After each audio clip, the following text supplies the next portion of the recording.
All right, now we have to do the boomer checkup to see if we're actually live or not.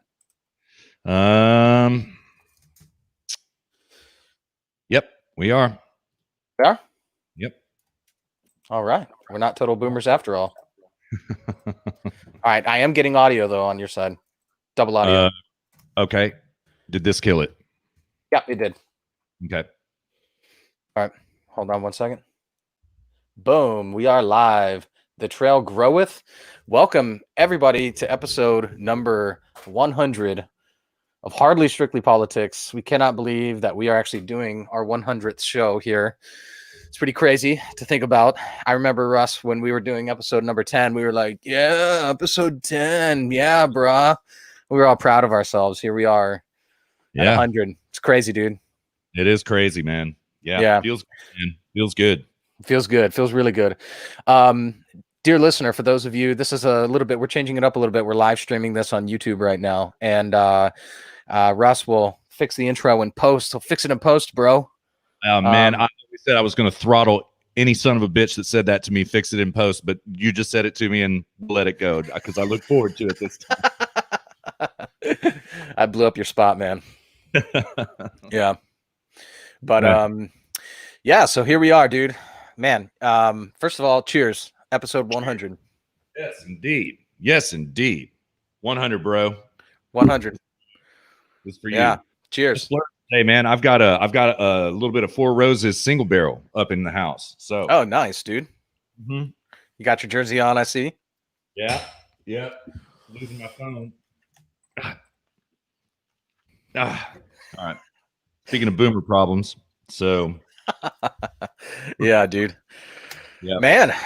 Well, before we go on, dear listener, don't forget to follow us on Facebook and Twitter. You can find us at Zero Gravity Med. You can find me on Twitter. Actually, it should be on the stream at Luca for Skinner. You can find Russ on Twitter at RussZGM.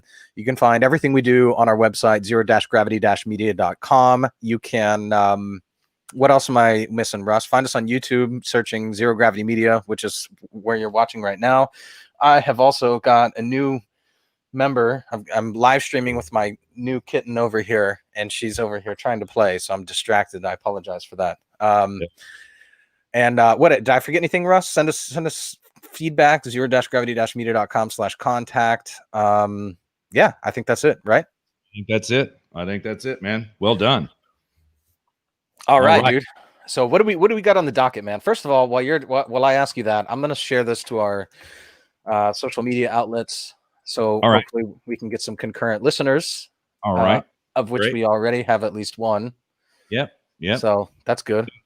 Yeah, that's fantastic. Yeah, considering we did no promotion for this whatsoever, we just literally, dear listener, we ran a couple of tests just a minute ago and decided, in the famous words of Bill O'Reilly, fuck it, we'll do it live. We'll do it live. And so we did.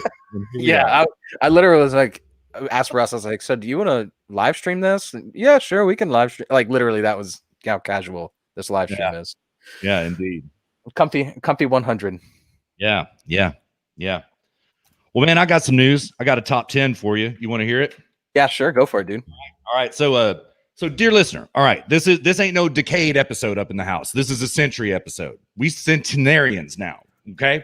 So we're going to do things a little bit different this time. What we're doing for this week for the top 10 countdown, as we do on decade episodes, is we're only calling out countries who have 100 or more listens during the previous 10 episodes. And this is really exciting stuff. So get ready for it. All right. Wait, hold on. Explain that again. Countries with 100 or more listens on the previous episode. Previous 10 episodes. All 10 episodes, 90 to 100. Yes, sir. Got it. Okay. All right. So number 10, we got Australia, Straya in the house. G'day, mates. All right. Number 9, we've got a little bit of Brazilian jiu-jitsu in the house. Loot, Brazil. Oh, man. Throwing down number 9. Girl from Ipanema. Girl from Ipanema up in the house. That's right, brother. All right. Yeah, Bossa Nova. That's right. Number 8, dear listener, we've got colluding with Moscow on the trail. Russia in the house. They are heavily colluding. Heavily colluding, as always. Yeah. I got Hunter's number on speed dial. Right. All right, number 7, we've got England. Okay, now England, let me be frank with y'all. Y'all been underperforming a little bit over the last 10 episodes. Okay. Y'all were always our second place country besides the United States. And now in the last 10 episodes, you've dropped to number 7. Step it up, England. Step it up. I mean, dude, that's fairly egregious because England is always number 2 to the United States. So Yep, I know. now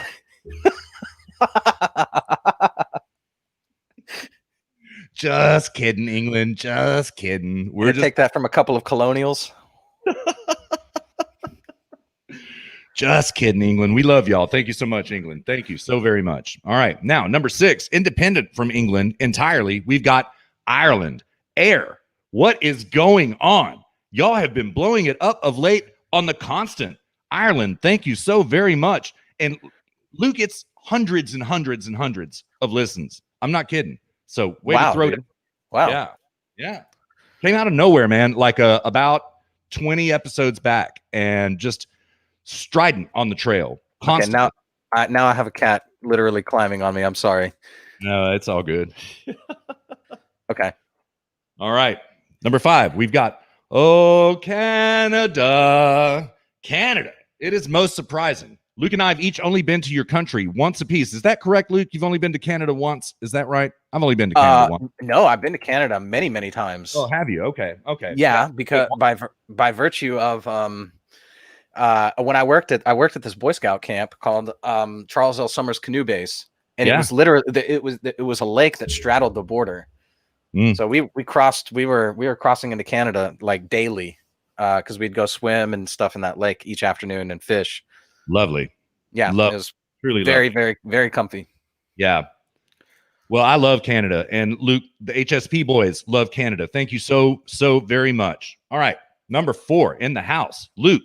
Ukraine has been absolutely blowing it up. Ukraine. I can only assume that you're coming to Luke and I for evidence of the Biden corruption, which we've got aplenty. And Luke and I have been calling this out for a year and a half exactly correctly, if I may say, which I do. So Ukraine, we suppose that's why you're here. But in any case, we love y'all, Ukraine. Thank you so very much and welcome. Welcome to this posse. All right, Luke, number 3, we've got Poland on the trail. Just like Ireland, the last 20 episodes or so, we've completely blown it up in Poland. Poland is based, man. Poland is based, man. Poland. We Luke and I wish we were Polish. Okay, alas, we're not. You know, Polska. So yeah, sorry I mispronounced that, but you know, I'm just a stupid Texan. But we love y'all, Poland. We love y'all. Based in Red Pill, based Portland. Yeah, yeah, yeah. All right, number 2, Luke. You're probably not going to be too surprised. We've got Germany in the house now. This doesn't surprise me too much, dear listener, because Luke is straight up German now, right? So, Luke, eine kleine Amerikaner. Eine kleine Amerikaner. Yeah, I mean, I don't listen to our show that much, to be honest with you. You know, it's so funny. I'm the same. I used to obsess over them in the early days, and now we do the work, put it out, and then it's done, and that's it. Yeah, totally. Yeah, I used to. Yeah, it would, like almost was at some point masturbatory how much I would like listen to our own show, but then you know, but now I'm just like, yeah, we put it out, and then I do little more than think about show prep for the next show. Yeah, same here. That's exactly it. That's exactly it. So, which I think is good. I think that's healthy. Yeah, I do too. I do too. I mean, you know, it in the early days when I was spending so much time reviewing our content, it lessened time for me to keep up with the news cycle and keep up with other content, right? Totally. Yeah. Spending time on your own content. And I agree with you. I think it's healthy to step back, man, and ride hard, you know, once a week, and then the ride's done and you're out and that's it. So, yeah. Yeah, totally. Yep. All right. So who else we got? Number 1, probably no surprise, land of the free, home of the brave, home of the Sheroes, home of Shady Nate, home of John, home of Rush Limbaugh, home of Maria Bartiromo, home of Dan Bongino, home of Tucker, home of Mr. Snerdley, Laura Ingram, so many of our colleagues, too many to name, dear listener, home of George Washington, home of Thomas Jefferson, home of James Madison, home of Benjamin Franklin. And this show, speaking of Benjamin, this show is all about the Benjamins. We 100 now. We 100. But Jackson, Adams, Hamilton, Burr. Shouldn't say that, but Lincoln, Jefferson, Lee. Okay, I'm just going to stop there. But land of the free, home of the brave, and most of all, home of these two pimps right here who do the work each and every single week, if I may say, which I do, mine and Luke's home country, the United States. And United States of America, we love y'all so much. We're one of you. And you have been throwing it down since episode number 1. And, you know, frankly, so has Australia, Thailand, Vietnam since episode 1. You know, it was strange looking at our metrics from the very beginning, right? Yeah. Because we were just vast quickly, right? We weren't deep, but we were vast very quickly. And so United States of America, thank you so very much. And most of all, the United States is home to President Donald J. Trump, our president, your president, Mr. President. Episode number 100 goes out to you and to your reelection. Thank you for everything you do for the American people, Mr. President. We are going to get you across the finish line. You believe that. Set your watch to it. So, and that's the top 10, Luke. That's fantastic, dude. Man, yeah. Speaking of that, did I tell you about what happened with that this week? No. All right, so it came out. Sorry, I've got everything posted to Twitter now and Facebook. So, and I posted into the chat. It's pretty sweet. This thing allows me to post like directly out of the platform in the chat. So I can post both as myself or as Zero Gravity Media, and whatever the case. Yeah, no, Peikoff. So this like screenshot started circling around the objectivist sphere earlier, like a week or so ago. Somebody had found a screenshot where Peikoff had donated $250 to Trump for his reelection campaign. Mm-hmm. Mm-hmm. But where this is interesting is because like all of the Ayn Rand Institute objectivists have been going on and on and on about Trump and how terrible he is and blah, blah, blah. And Peter Schwartz, who's like one of the most old school objectivists out there, wrote this like huge long, Cropper did a really good video on it. Actually, I should send it to you, sort of breaking it down and why it's complete nonsense. But, you know, putting this like 2-page, Cropper pasted it into Word and it ended up being 2 pages. And I think he even cut it down about how bad Trump is. And then like, you know, strangely with no call to action at the end. And, anyways, so Peikoff's 87th birthday was this week.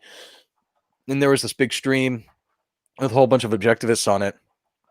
And at the very end, the last thing Peikoff left everybody with was, oh, and by the way, I just want to put this out there. I'm voting Trump. Okay. He was like, I've heard that somebody said if you're an objectivist and you can't vote Trump, I've been steaming over that. And I just want to put this out there. I'm voting Trump. And if you are an objectivist, if you say that you're an objectivist and you can't vote Trump, then you are crazy. And like just blew up everybody's spot. Wow.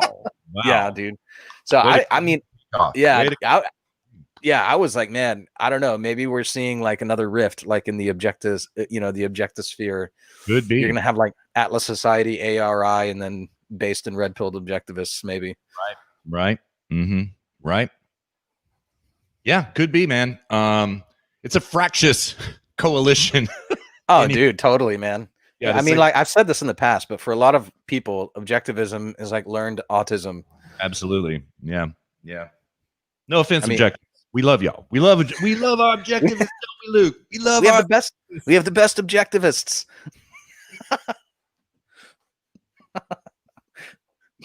Right. But yeah, no, we really do, though. I have to say. Yeah. Yeah. So, anyways, but yeah, I just thought that was interesting. I was like, oh man, I got to tell Russ about that next time we talk. It is which is now. Yeah.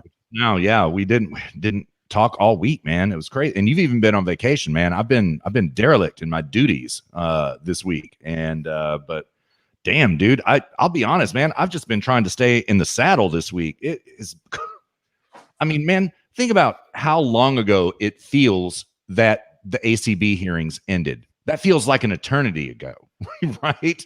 Because the news cycle is just It's almost too much to keep up with, dude. Like, It is. It I'm is. almost to the point where I almost don't even pay attention to the news.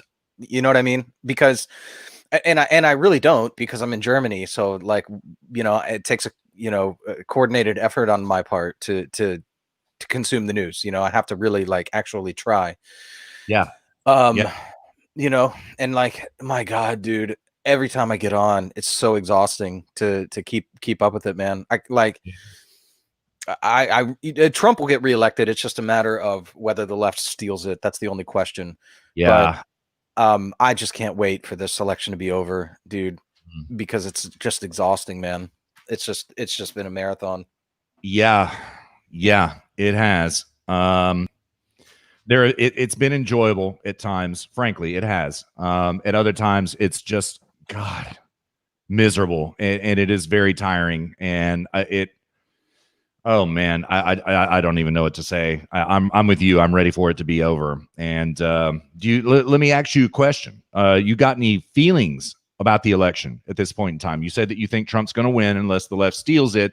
And there, every day, there is a new example of ballot fraud going on every single day, and some of them are massive examples of ballot fraud. So the theft is afoot, right? Outside of the theft, let's pretend, let's LARP for a moment that it's not happening. Do you have any feelings about the election at the moment? Yeah, I mean, again, like, Trump has it. Like, I don't pay attention to the polls. The polls are complete bullshit. Mm-hmm. Nobody should pay attention to them. Dear listener, don't listen to the polls. They were wrong in 2016. They're wrong now. They're not out there to measure um, uh, sentiment. They're out to influence a sentiment towards one candidate or another. They're out there to um, say, "Oh, you're in the minority," to demoralize you. That's really what it is. They're out to demoralize you. Don't bother coming to the polls. Don't bother voting. All is lost. You're in the minority. You're the evil minority, white supremacist bullshit. Don't listen to the polls. Okay. Uh, Look at things which you can actually see for yourself. Okay. Look at YouTube comment sections. Mm-hmm. Okay. On centrist videos.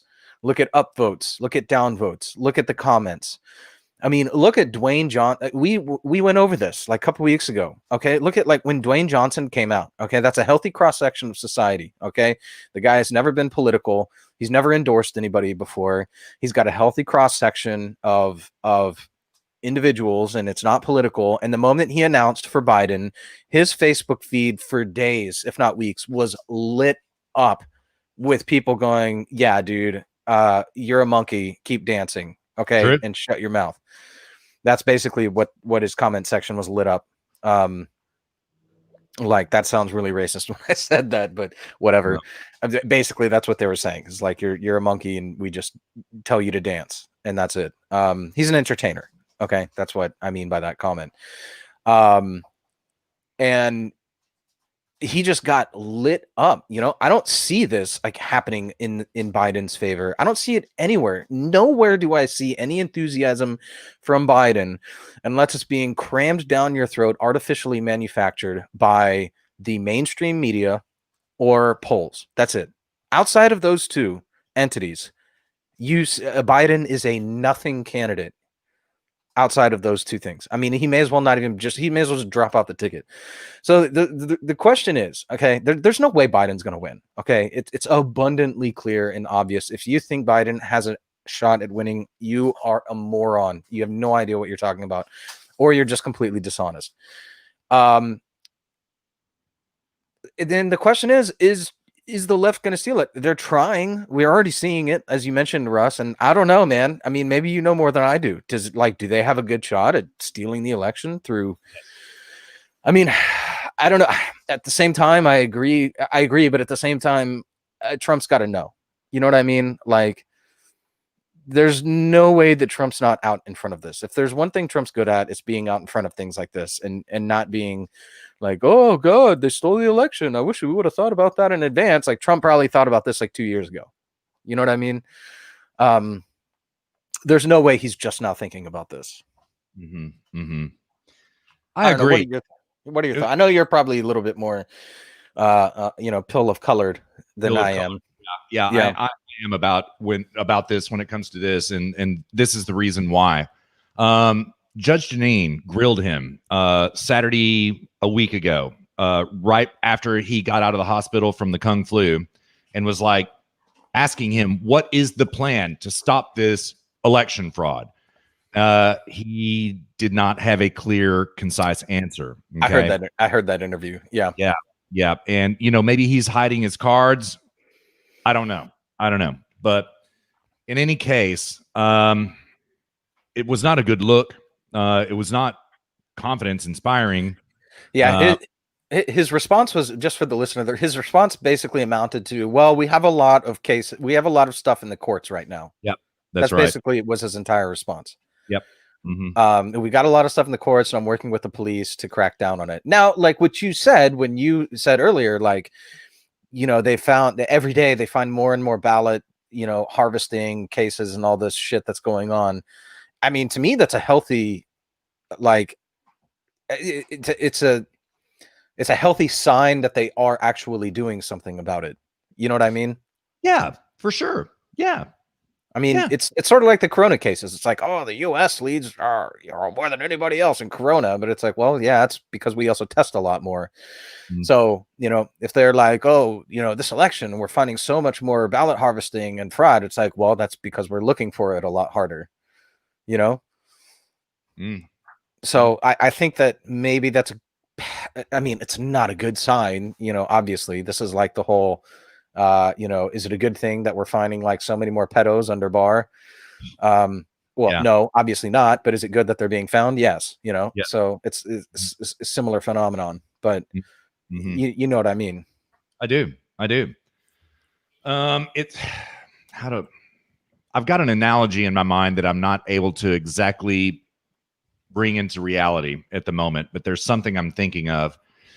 For the time being, until I clarify my thoughts on that, I'm going to say so much more should have been done already about voter ID and locking down these elections. And it should have happened 2 years ago. And I think the Republicans failed on this. I'm sorry.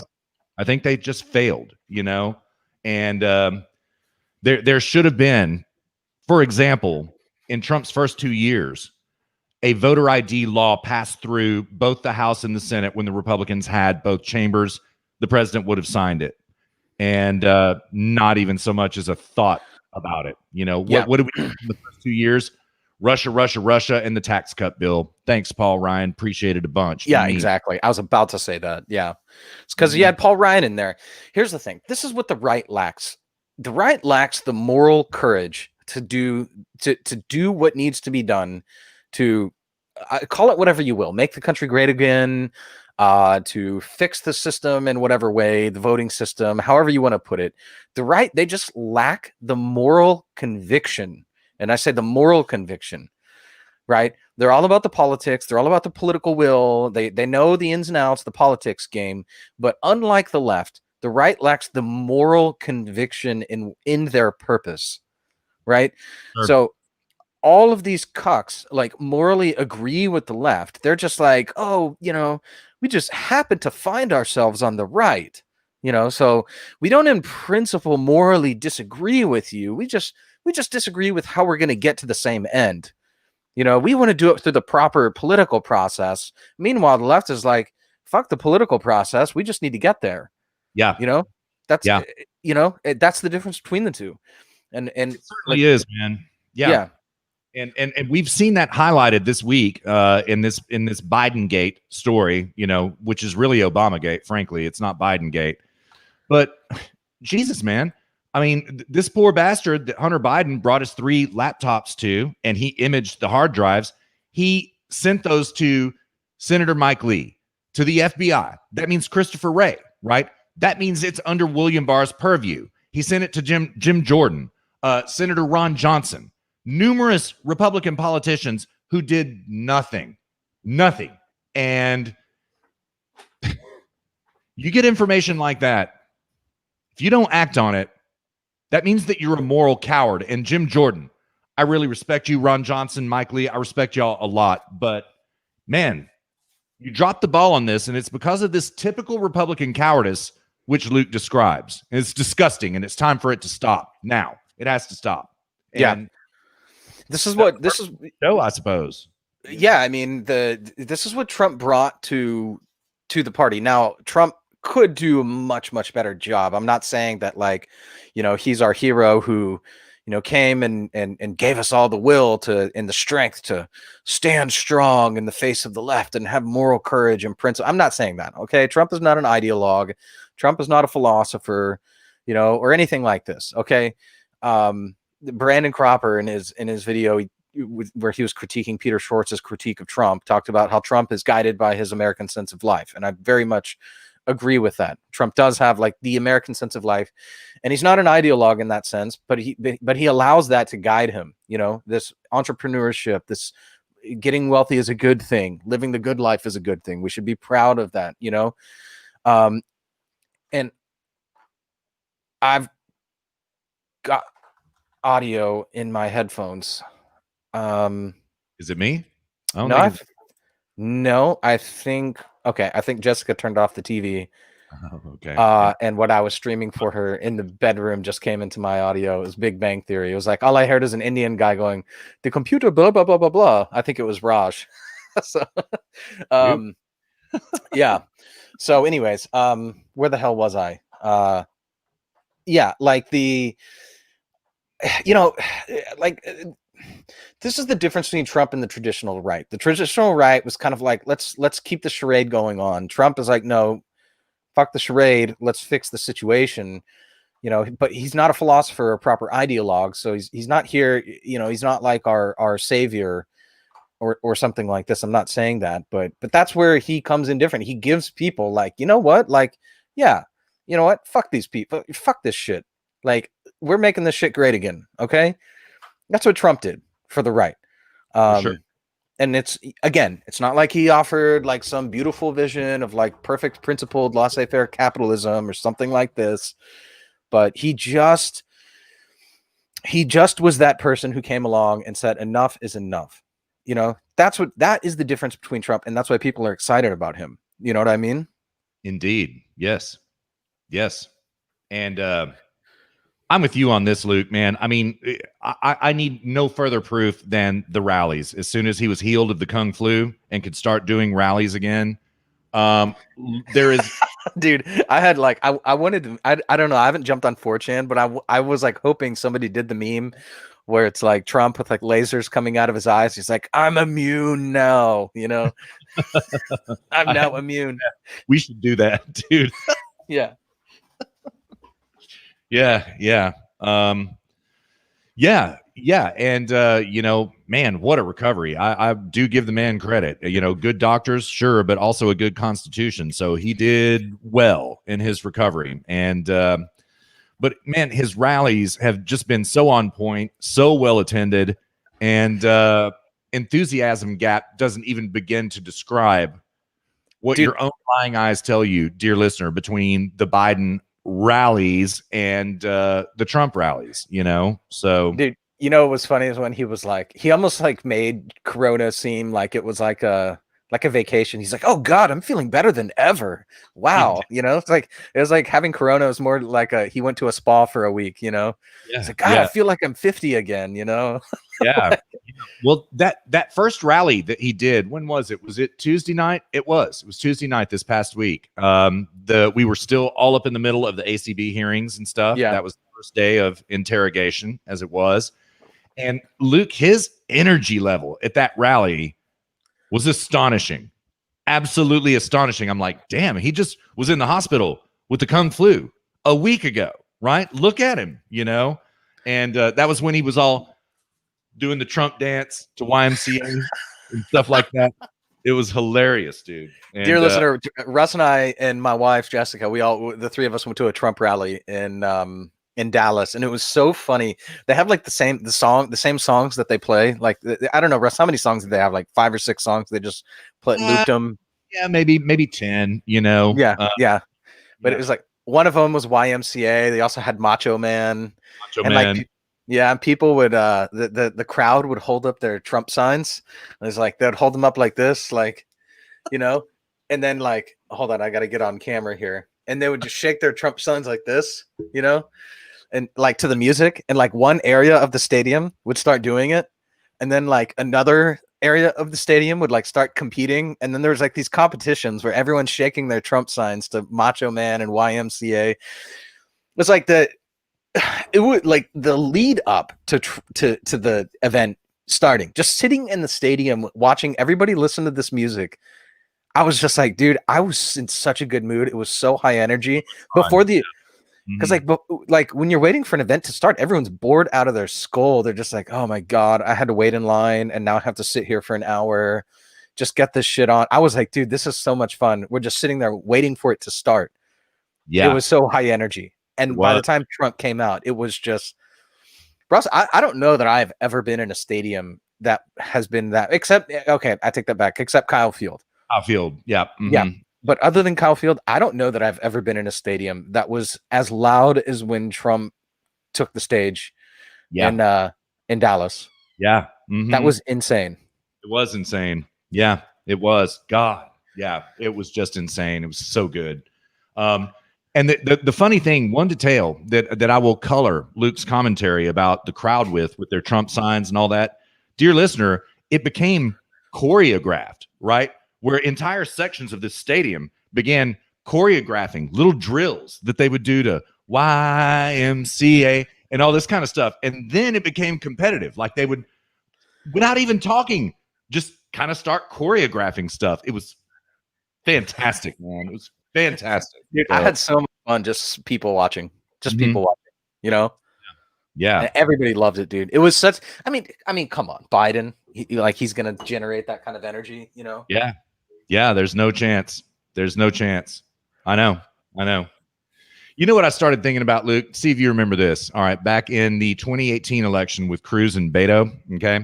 Do you remember that? Yeah, Beta. Do you remember that cringe BETO video that they did in probably Golden Gate Park or somewhere, something like that? Oh, God. I think so. It rings a bell, yeah. That's not how it's done. This is my fight song. Oh, this one goes out to Hillary. Yeah, this is for Hillary. Yeah. All right. Kitty, come on. You got problems with your cat? Oh yeah, I gotta put her to bed.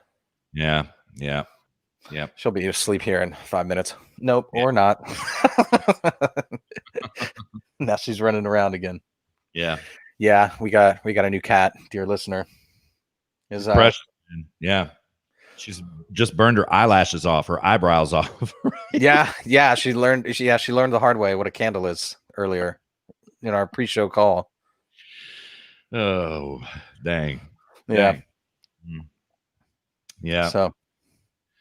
Yeah. But yeah, man, but I'm pretty pilled, you know. I'm pretty pilled about things. My feeling about the election, and I equivocate. Don't get me wrong, dear listener, I do equivocate. I have good days and bad days, right? I don't know, excuse me.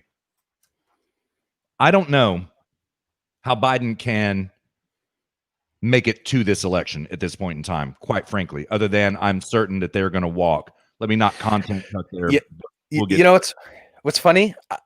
When you say that, it makes me wonder, are you saying physically, mentally, or politically? Every which way.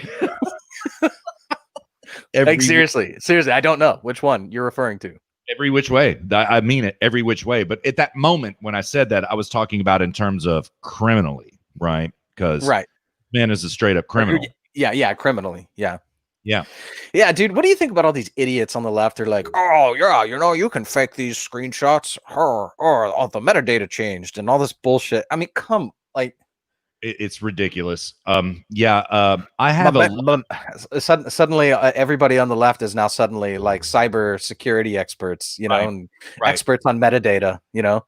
No, it's just stupid. And I have an interview. It's a Daily Caller interview. I have a lot of Rudy Giuliani audio. I'm probably going to play the Lou Dobbs clip for the audio break, if we even do an audio break. Who knows, man? We're just riding this week. So riding with Biden. Yeah, we're riding with Biden. Oh, dude, that should have been the name of the show, Riding with Biden. But anyway, I'm not going to say the name of the reporter, but I have it documented very well. And he started pushing at Rudy Giuliani about all this. Oh my God, the metadata doesn't really match. Why? This metadata would say this. And some of these photos that you've published are not original photos. And he was like, dude, you know what? This is what I get from leftist media. I'm not talking procedure with you. Okay. Yeah. I listened to that too. Yeah. Man. And he's right. You know, you don't expect this from the caller. You just don't expect this. So, yeah, totally. And, you know, I understand that he needs to be pressured to answer the questions and give as much data as possible. But damn, I mean, is it not right in front of your face, dear listener, what's going on with Joe Biden right now? It's obvious. It is obvious. And it's proven. So the funny thing is, it's like, I was thinking about this earlier. You know, you had Biden already admit to this in a press conference. How many years ago, Russ? Like 2, 3, 4 years ago? It was in 2016 during the election season. It was at the Council on Foreign Relations. Yeah. Mm-hmm. Yeah. Where he said, he goes, yeah, there was somebody prosecuting there's somebody prosecuting a hunter, and I wanted the prosecutor. Mm-hmm. Yeah. And I wanted the prosecutor out, and I said, you're not going to get the billion. What was it? $1.5 billion? Yeah. Oh, 1 billion. 1 billion. Yeah. He's like, you're not going to get the $1 billion until you fire the prosecutor. And then he goes, and son of a bitch, they fired him. He bragged about it. And now we have all of this contextual evidence now coming out. All of the context is built around it. So, like, you already have the admission. It's already been admitted to. It's as if you have, like, videotaped evidence of a rape. The rapist admitted to the rape, and everyone's quibbling over the veracity of all this contextual evidence around it. Exactly. You know, like, this isn't, we're not quibbling over contextual evidence. It just is supporting what's already been admitted to have been done. Mm-hmm. You know, like it's so absurd that we're even talking about it. It's already been admitted. He's already said he did it, you know? Yeah. Mm-hmm. It's laughable. It's actually comedic at this point. Yeah, it really is. It really is. But, you know, Luke, it's funny. I looked through my show prep this morning, for episode number 100. Guess how many articles I have in my show prep? I counted them. Take a guess. Well, knowing you, I would say upwards of 40. 100. I have 100. Oh, wow. For episode number 100. Yeah, because I've been documenting everything about the Biden corruption that came out this week. And there's some other things going on too, dear listener. There are profound things, but we don't have enough data yet, so I'm probably not going to talk about it. But anyways, you know, it is being investigated by Christopher Wray right now as Russian hacking of our election. And I've got a Gateway Pundit piece about it. Tracy Beans has been tweeting about it. Paul Sperry tweeted about it last night. And if Paul Sperry says it, it's gospel truth, dear listener. They are literally investigating all of this data dump that Rudy Giuliani has commissioned with the New York Post as Russia interference in our election. Oh my God, dude. What absolute more it's time to close the FBI. That's it. Close it. Cancel the FBI. So the FBI. Yep. Yeah. Cancel it. What good did they do? No good. No good. Well, I mean, to be fair, there's a lot of hardworking patriots in the FBI. It's like the top 5% who are corrupt and causing all these problems and all the bullshit. Mm-hmm. Mm-hmm. Yeah, it's disgusting, man. Why doesn't Trump go in there and just like scrape all of them out of there? I don't know, but it is to his detriment. I mean, you know, his impeachment, Spygate, Obamagate, as we later learned, it is, and now we're learning even more that it is.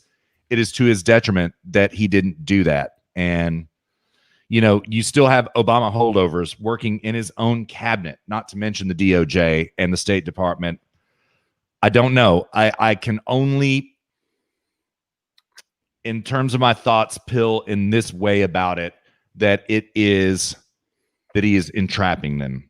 He is letting them do this bullshit and scooping up the data as he goes along in order to bring criminal cases. But man, that's a lot. Frankly, that's a lot.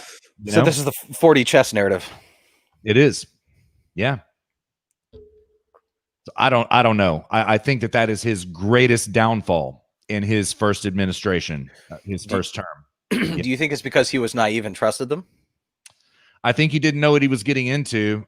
Whether or not he trusted them, I think so. Okay. I think, but I also think that he really didn't know how nasty DC is, and it is Yeah, nasty. I mean now we see it. Yeah. But I mean, here's the thing: to the extent that we've seen it, is the extent to which they view Trump as a threat, which is also a good thing. It's one of these paradoxical good things. Very true. Similar to what we were talking about earlier. Very true. Yeah. Yeah. So, like, to the extent that the left is going ape shit over all of this is a good thing. Mm-hmm. Yeah. Yeah. And and speaking of that, Luke, you need no further proof than the left's reaction to this, and this includes big tech as well, right? Their immediate censorship of the topic, their banning of everybody, particularly Q groups, because, dear listener, okay, all right, I'm a Q skeptic. Okay, I have followed Q. I'm glad you're doing this, because I had somebody reach out to me just this past week and ask me to explain Q. Oh, and they were like, you and Russ mentioned Q a few times, and I was like, okay, I'll talk to Russ, and we should red pill on Q. Okay. So yeah, all right, that's good. So before I get into it, first of all, let me just say, Q is not some, oh my God, white supremacist group. They're terrorists. They're the people that are burning our cities down. Oh my God. No, it's not. It's Black Lives Matter and Antifa that are burning our cities down, and they are not terrorists. Okay, so dear listener, the Q phenomenon is this. It is a bunch of American patriots that are getting together and researching Q drops, okay? What Q alleges to be is a high-level intelligence organization, probably military, comprising numerous members. Like, Q is not a person. Q is a group. Okay? I didn't know this. I thought Q. Okay. So what I knew about Q was that it was isolated to it as being an individual, like embedded somewhere, who has deep access into the inner workings of the Trump administration and everything that's going on, and they're just anonymously dropping little breadcrumbs. That's all I thought it was. Yeah, well, exactly correct. Except that it is not one individual. It is a group, and Q has been clear about that since the very beginning. That okay, I didn't know that. I was not aware of that. Yeah, yeah. And there's all kinds of speculation about who are among Q. Nobody knows for sure. There's no way to know anything about Q. Whatever happened with the unmasking of it being like the somebody working in the bakery in Trump Tower? Whatever happened with that? Yeah, I don't know what happened with it. Well, it was proven to be false. That's one thing. And there was another one that the alt-right tried to broker, that it was, we know who it is. And I can't remember who it was. It's not the guy who owns 8chan, but they came out with one that was also debunked. It doesn't matter. There's no way to prove it one way or the other. Let me guess. Let me guess. The alt-right narrative was that it was a white Christian embedded, and they've determined that everybody in the Trump administration are all Jews working to destroy the United States. That's what their narrative about Q was. Not far from it. Not far from it at all. So yeah. Oh, damn. So that and Q started posting right around the end of 2017. He was on 4chan in the beginning. He pretty much got chased out of 4chan as being not credible, a LARP. Yep. So he posted up on 8chan, and that is where Q drops happen, where Q drops, as Luke said, breadcrumbs that are information. Okay. Now, what the Q phenomenon does, they do not organize. They don't even know who each other are. Okay. There are numerous websites that cover the Q phenomenon. They have all been banned. Every single one of them. Okay. Banned from from what? Like YouTube, Twitter. They have not banned them on BitChute yet, but it cometh. I guarantee you. 8kun even got shut. 8chan. Okay, dear listener, about a year ago, 8chan got shut down because of the El Paso shooting, right? They were accused of publicizing the shooter's manifesto. It's not true. He published that on Instagram, and somebody screen capped it from Instagram and put it on 8chan, what was back then 8chan. 8chan got shut down. They lost their domain name. Jesus, dude. They lost everything, right? Feeling cute, might go on a massacre. Just that's pretty much kind of what that manifesto was. It was pretty crazy stuff. But anyway, of course, obviously, Instagram gets off scot-free, right? Because they are owned by Facebook. And these are the people who run the roost right now. Dear listener, we have gone into a brand new area. We have crossed the Rubicon of censorship right now. This is crazy. Because to what I refer specifically, dear listener, is the way Facebook, Twitter, Instagram, Google, Apple all worked immediately in concert to ban any content about the New York Post articles about Joe Biden. Now, Yes. the first article dropped on Wednesday. The second article dropped on Thursday. Immediately, that topic was banned, right? And then they started going after Q. There are all kinds of smear articles in every publication about Q that are all false. Savannah Guthrie was so venomous toward Trump about the Q thing in his town hall on Thursday night. I thought Trump handled that pretty well, but it was not a good look for the Q movement. I have to say, it was not a good look. What did Trump say about it? I actually haven't watched it yet. What did he say about I don't want to derail you, but no, not at all. She pressed him about, oh, God, why can you not just come out and disavow Q? Okay, these people are white. They're terrorists. Why can you not just disavow them? Oh my God! It was that kind of thing, right? Okay. And Trump was like, I don't know what Q is, and this is the reason this is a bad look for the Q movement is that Q has always said we're just waiting for the president to be asked the question about Q and we're going to come clean. Well, he directly was asked the question about Q and he did not come clean about Q. So he said he didn't even know what Q was. He did. He was bullshit. like, I don't know. Yeah, he knows. There's no way he doesn't know. Of course he knows. Yeah. I understand they don't like pedophilia, and I agree. Is that what he said? Yeah. So, but she really pressed him to force him to try to answer the question about Q, and he didn't do it. And this is something that Q has been promising the Q movement, for 2 years now, and it didn't happen. And this is now, Kaylee has been asked about Q twice.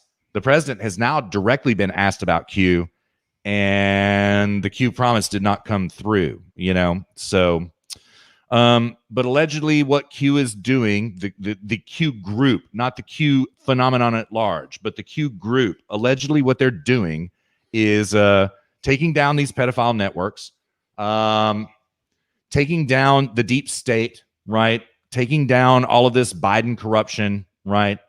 And they claim to have everything in terms of information. And I will say, Luke, the shit that's come out this week, man, I did think of Q a lot because I was like, damn, okay, this little bit right here about Biden-gate, Obama-gate, I first heard from Q 2 years ago. Truly, I did. I remain a Q skeptic, but we shouldn't probably be talking about this on YouTube because they'll straight up ban us for talking about Q on YouTube, Yeah. I don't give a shit. It's like I kind of decided like a year ago. It's like I don't give a fuck about any of this shit. It's like if they want to ban us, then like whatever. Man, when all that mass banning started happening after the Post article dropped on Thursday, I came home at lunch and started looking, and I was like, damn, okay, X-22 is gone, Tracy Beans is gone, Praying Medic is gone. Anything having anything to do with the Q movement was gone, right? Deplatformed completely. And I didn't even think about it until I got back to work, and I was like, damn, did Luke and I get banned? Oh my God. So I never do this, Luke. I never cross the proscenium at work into our content, but I searched us on SoundCloud right then, like, oh God, okay. Checked our YouTube. Okay, God, we didn't get killed. we're still alive. So still flying under the radar. Yeah, still for now. Yeah. So there's a value add in not being big enough, there is. There is. I don't know. I feel pretty fortunate about that this week. I'm not going to lie. I do. So yeah. Yep. Yeah, for sure. That's just the thing, man. We are big enough. They could have, but we are certainly more on the radar than a lot of these people that got banned. I'll put it that way. We certainly are. Yeah. So yeah, I mean, it's kind of hard, more of them get banned, more listeners for us. Yeah, maybe so. Yeah. We thought that about the flu too, though, man. We're like, oh yeah, now this is great. Everybody's going to be locked down and they're going to listen to us. Well, it didn't work out. No. Yeah. I mean, we still, our listens have been I've actually been pretty surprised at how many listens we've been getting. I am. Yeah. I was also surprised by how the early lockdown days, and now, dear listener, I'm not trying to, Luke and I kind of have a pact not to talk about our metrics, but I'll just be frank with you. When the lockdown happened, now we did open up into a lot of places that we had never been in before, right? But our listenership dropped by, what would you say, Luke? Half, maybe? And I would say we're just now getting out of that listenership drop right now. Well, we're beyond it. No, dude, we're way beyond it. Yeah. Okay. We're far beyond where we've ever been before in terms of listenership. Yeah. Because I think like SoundCloud is the most stringent in terms of metrics. Like they're the hardest nut to crack. It's like Facebook metrics, that's complete bullshit. Like if you get in order to get a Facebook listen or view, whatever you want to call it, they have to scroll. All they have to do is see it for 3 seconds. That's right. And that counts as a view. And they don't even have to unmute it. Just even scrolling, looking for 3 seconds and then keep going without even unmuting it to hear it. That counts as a view. So if you have 100 Facebook views, that's probably 0 actually. Seconds. Yeah, right. Exactly. Yeah, exactly. That means that some amount of people saw you for 300 total seconds. Which is really, frankly, that's about how long it takes to scroll from the bottom, unless you're from the bottom to the top in a news feed, is about 3 seconds. Right? Yeah. It takes about 3 seconds to say, okay, what's this? Okay, that, no, I'm not interested. Scroll. That counts as a view on that's Facebook. Right. Yeah, so I don't pay attention to any of that shit. Yeah. For me, SoundCloud is a hard nut to crack. They are different. If you get a SoundCloud listen, that's a solid listen, Yeah. It is. And I know that from having I have 2 SoundCloud accounts. When I do listen to our show, I listen to it from my personal account so I can see if the view shows up and know if we're getting censored or not. And so I've done a lot of experimentation on what really counts as a listen on SoundCloud. And you have to legitimately listen to the show to get a listen, Yeah. When we first started the YouTube channel, I started testing YouTube, and I will tell you this, and this is the honest to God's truth. I have never had a listen counted on YouTube, not one single time. And I bet I've tried a dozen times. Not one has ever counted, ever. So there you go. Maybe we're already, the AI has figured us out. Maybe so. Yeah. Actually, know what it is? The Q group is suppressing our listens because they're actually working through us so that we can make America great again. That's what it is, man. That's what. So. You get all your Q breadcrumbs on this show. This is actually what it's been all along. Right. Russ and I are Q. This white door you see behind me is a green screen. I'm actually on Air Force 2 right now. Taking pictures of cloud formations as I fly over the South China Sea and posting to 8chan. That has happened before with the Q thing. Yeah, I know. Yeah. Mm-hmm. Yep. Yeah. Yeah. So, but man, so dear listener, we're certain that you already know the scandal. If you don't, go back and listen to previous episodes. Luke, again, if I may say, which I do, Luke and I busted this shit like a year and a half ago. Okay. And we were correct.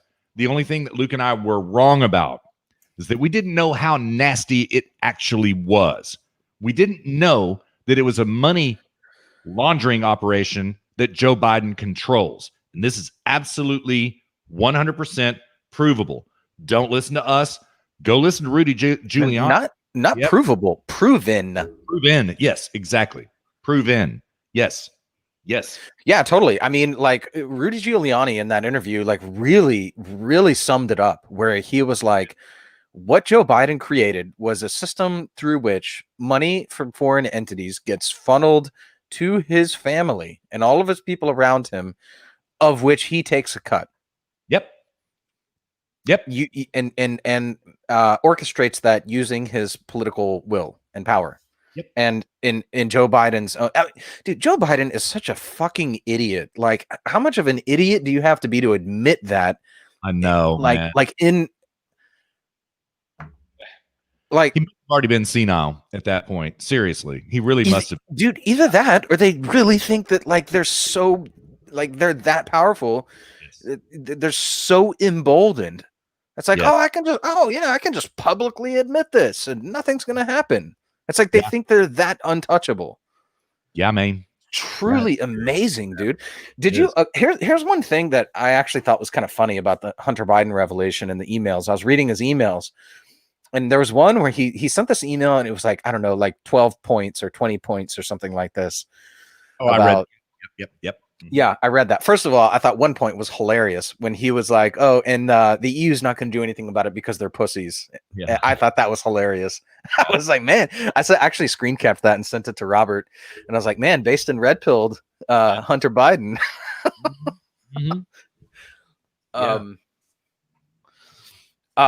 But I actually was really surprised that Hunter Biden was like, it kind of, honestly, dude, those emails made me really rethink Hunter Biden a little bit. How so? Because I always imagined him as being this worthless crackhead who is just getting paid at the behest of his father's request. Right. But in those emails, he's actually like, he's like, we need to provide value, blah, blah, blah. There was a lot of interesting information. There was. Provided in those emails. He's not just, it seems like he's actually a corrupt business person with a crack addiction, right? With a crack problem, not just a straight up crackhead. Yeah. And I was actually really surprised that he was actually trying to supply value to his, quote unquote customers, if you will. Yeah. That's the thing that surprised me the most. I was like, wow, there's a shred of honesty in him, Yeah. I don't know. That was my biggest takeaway. Which was really funny. I mean, because you have to be an idiot not to know that Biden is totally and completely corrupt, and so is his entire family. But the biggest takeaway for me was like, wow, there's like a shred of value in them as human beings. There's a shred of productivity there. Yeah. I kind of took that away too. Excuse me, dear listener. I kind of took that away too. I didn't really think about it as consciously as you did. He's obviously a tortured soul. I took that away from it, and that's as revealed in the text messages. Yeah. What was it, to his niece or his daughter? His daughter. Yeah, he's like, I'm not going to be like your grandfather and expect a kickback. Yeah. God, man. God. Yeah. Sorry, this cat is just attacking my hand. She doesn't know when to use claws and when not to use claws. She's young. She'll figure it out. Yeah. He was, I mean, and again, he just openly admitted it. Like, yeah, he did. Like, oh yeah, I'm not going to make you give me kickbacks. Well, of course you're not, Hunter, because you've already received all this money. You don't need kickbacks. That's exactly right. Yeah. And I guess another thing that really astounded me is that it is a crime syndicate. It's a familial crime syndicate. Definitely that, just like the Corleone family or any other gangster family, Tony Soprano, right? That's what it is. But I always found their love of one another to be very insincere, and it seems to be true, right? Like, Hunter's journal that he wrote about when his brother, Beau Biden, died a couple years back. He was obviously in a stupor because he couldn't spell anything right and really didn't make sense. But he was despondent about the death of his brother. Like, they really loved each other. So I was astounded by that, Probably, I guess so. I started nailing his wife afterwards. That's how much he loved his brother. You can't even make this shit up, man. You can't even make this shit up. Yeah. And then cheats on her and knocks up that girl, whatever her name is, London, whatever, in Arkansas, the stripper, knocks her up. God, man. At the same time, leaves his crack pipe and his wallet and his porn in a rental car in Phoenix, Arizona. God, man. Leaves these computers in Delaware. Oh man. I was thinking about this too. Have you ever done something like where you got super wasted, like blacked out drunk, and then like somebody's like says something to you the next day, and you're like, oh fuck, I didn't know I did that shit. No, I've never done that. Never. So it's like, could you imagine if it's like, it's like, oh fuck, that MacBook in Delaware, I forgot about that. Man, that's literally what happened. Yeah, I jokingly messaged our boys yesterday or Thursday in San Francisco, and I was like, was he trying to set up Biden when he did this? Was he trying to get his father busted? I mean, how do you do this? Yeah, dude. How do you do this? God. Yeah. So, Dad. A MacBook with a bunch of documents and questionable material. I guess was I guess I turned it in. I must have been high on crack. Sorry about that. Yeah. I don't remember. I don't quite remember that. And even Giuliani said in that interview, he was like, the store owner was like, I had a hard time understanding who he even was because he could barely say his own name when he dropped the laptop off. Yeah, right. Dude, like the guy was like, I was telling I was telling my mom, I was like, he's like Chris Farley from Black Sheep, except like not the innocent version. Right. Absolutely right. It's like if you could rewrite the script for Black Sheep and replace Chris Farley with Hunter Biden and replace Al Donnelly with Joe Biden. It's like that's this movie exactly. Yeah. He should just send Hunter Biden's ass out into a cabin in the middle of nowhere, Washington. Yeah. Just like in that movie. Yeah, he should, man. Tell you something, man. I hate to make prognostications and predictions, but I sort of have a gut feeling that Hunter will try to suicide in the coming days. I just kind of have a feeling, What do you think? Like Hillary and everybody's like, Joe, come on, he needs to hang himself. To fix this, yeah. You need to fix this now, yeah. Joe, come on. You know how clean of a job we did with Epstein. Yeah, we know we can do clean jobs. We've got a good guy. Okay. Yeah, we can make this happen. Yeah. Mm-hmm. Yeah, we can make this happen. Yeah. Mm-hmm.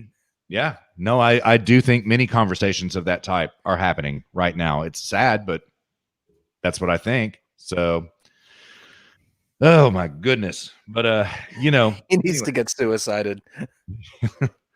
Yeah, that's probably what it'll be, Luke. I should have said it more accurately.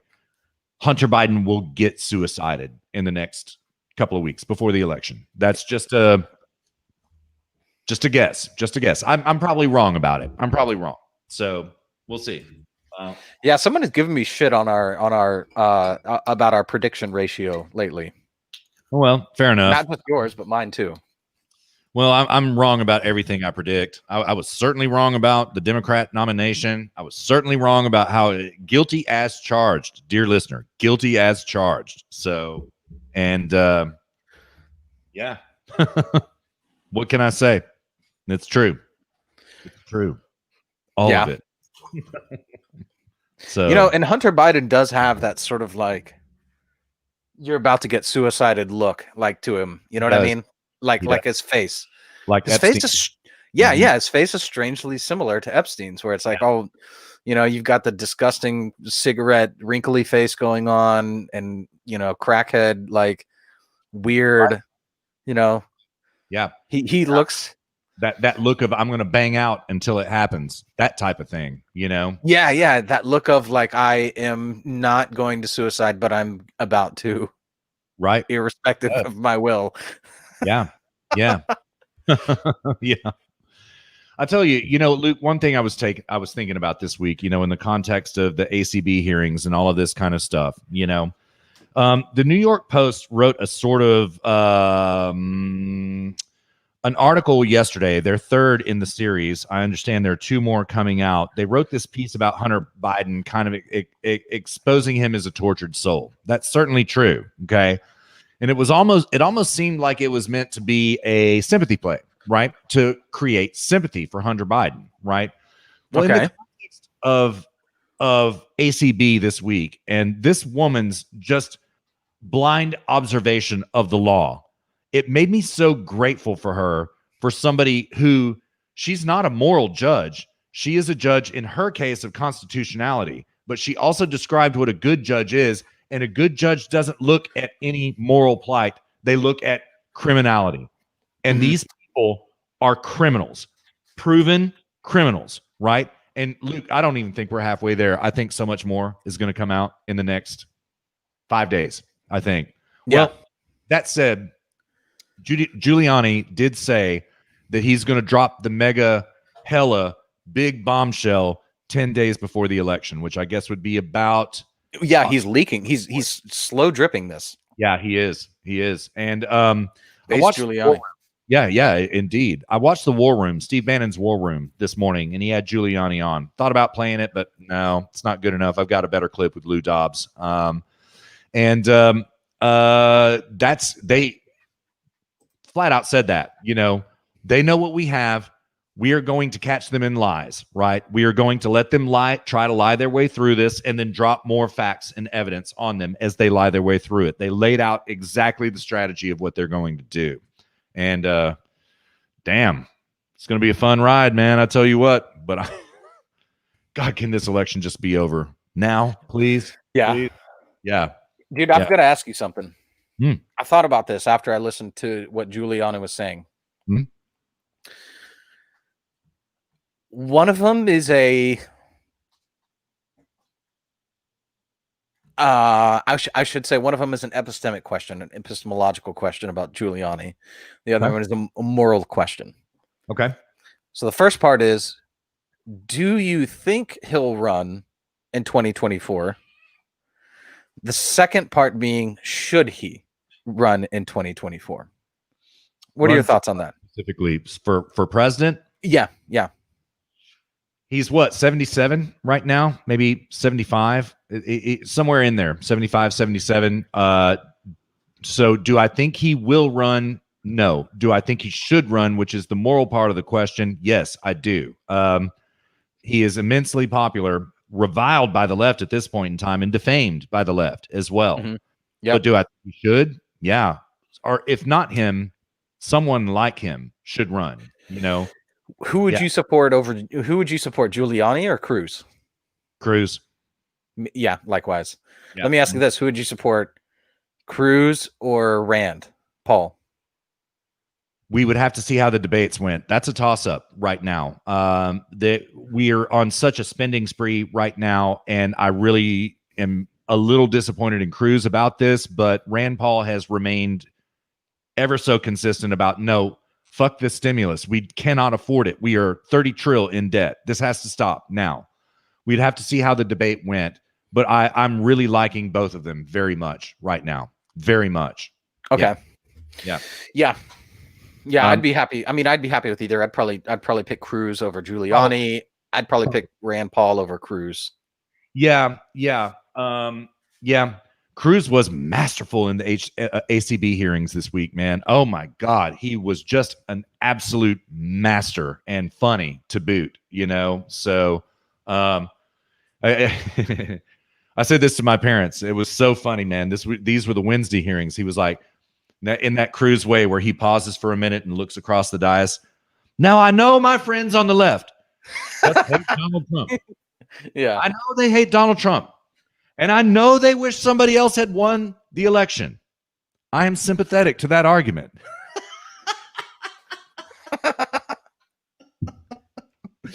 Genius. He was just hilarious, man. So, I don't know.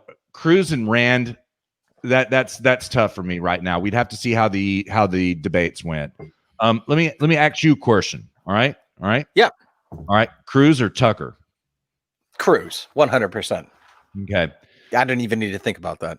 Yeah, Tucker for me, you know that. So, but that's Yeah. I don't think Tucker's going to run. I think it's a LARP. Okay, but I tell you something. I guarantee you will happen. All right. So let me ask you another question. Nikki Haley or Cruz? Cruz. Same here. Don't even have to For me, it's anybody. It's either Rand Paul or Cruz. pretty much Anybody else. It takes a backseat to either one of those two. Yeah, I got my eyes on Josh Hawley and Tom Cotton. I got my eyes on them. I like Josh Hawley, but he needs a little more time. He needs to marinate a little more. Yeah, I think that's right. Mm-hmm. Yeah. Tom Cotton. Yeah, he's senator from Arkansas. Yeah. No, I know Tom Cotton. I like him, but I really like Josh Hawley. But these are the guys who I need to see. I need to see more consistency over time. I'm not saying that they're inconsistent, but I need to see more consistency over time. I'll give you an example, like Mike Lee out of Utah. Yeah. You know, I liked him, and then he just came out to be like a complete cuck. Yeah, he did. And then I was actually like embarrassed for myself that I even thought that his whole Green New Deal thing was like, you know, his whole spiel about the Green New Deal. Do you remember that on the Senate floor? I do. I think it was the Senate floor, but you know, his whole thing, not the Senate floor. It was some hearing, I think maybe, but you know, and it was really funny. And I was like, oh man, base red pilled Mike Lee. And then he just came out to be a complete cuck, you know? So this is why I'm like a little, okay, let's see some more time out of these others before we start lending credence to their legitimacy. You know, Agreed. You know, Cruz and Rand have been there. They're OGs. They've seen it all. They've got consistency over time. You know, Cruz is kind of a little bit weaseled his way in and out of issues, and I don't really like that, which is why I would probably favor Rand Paul over Cruz. But you know, Cruz, I think, is just being a little more politically expedient, a little more pragmatic, which I don't like.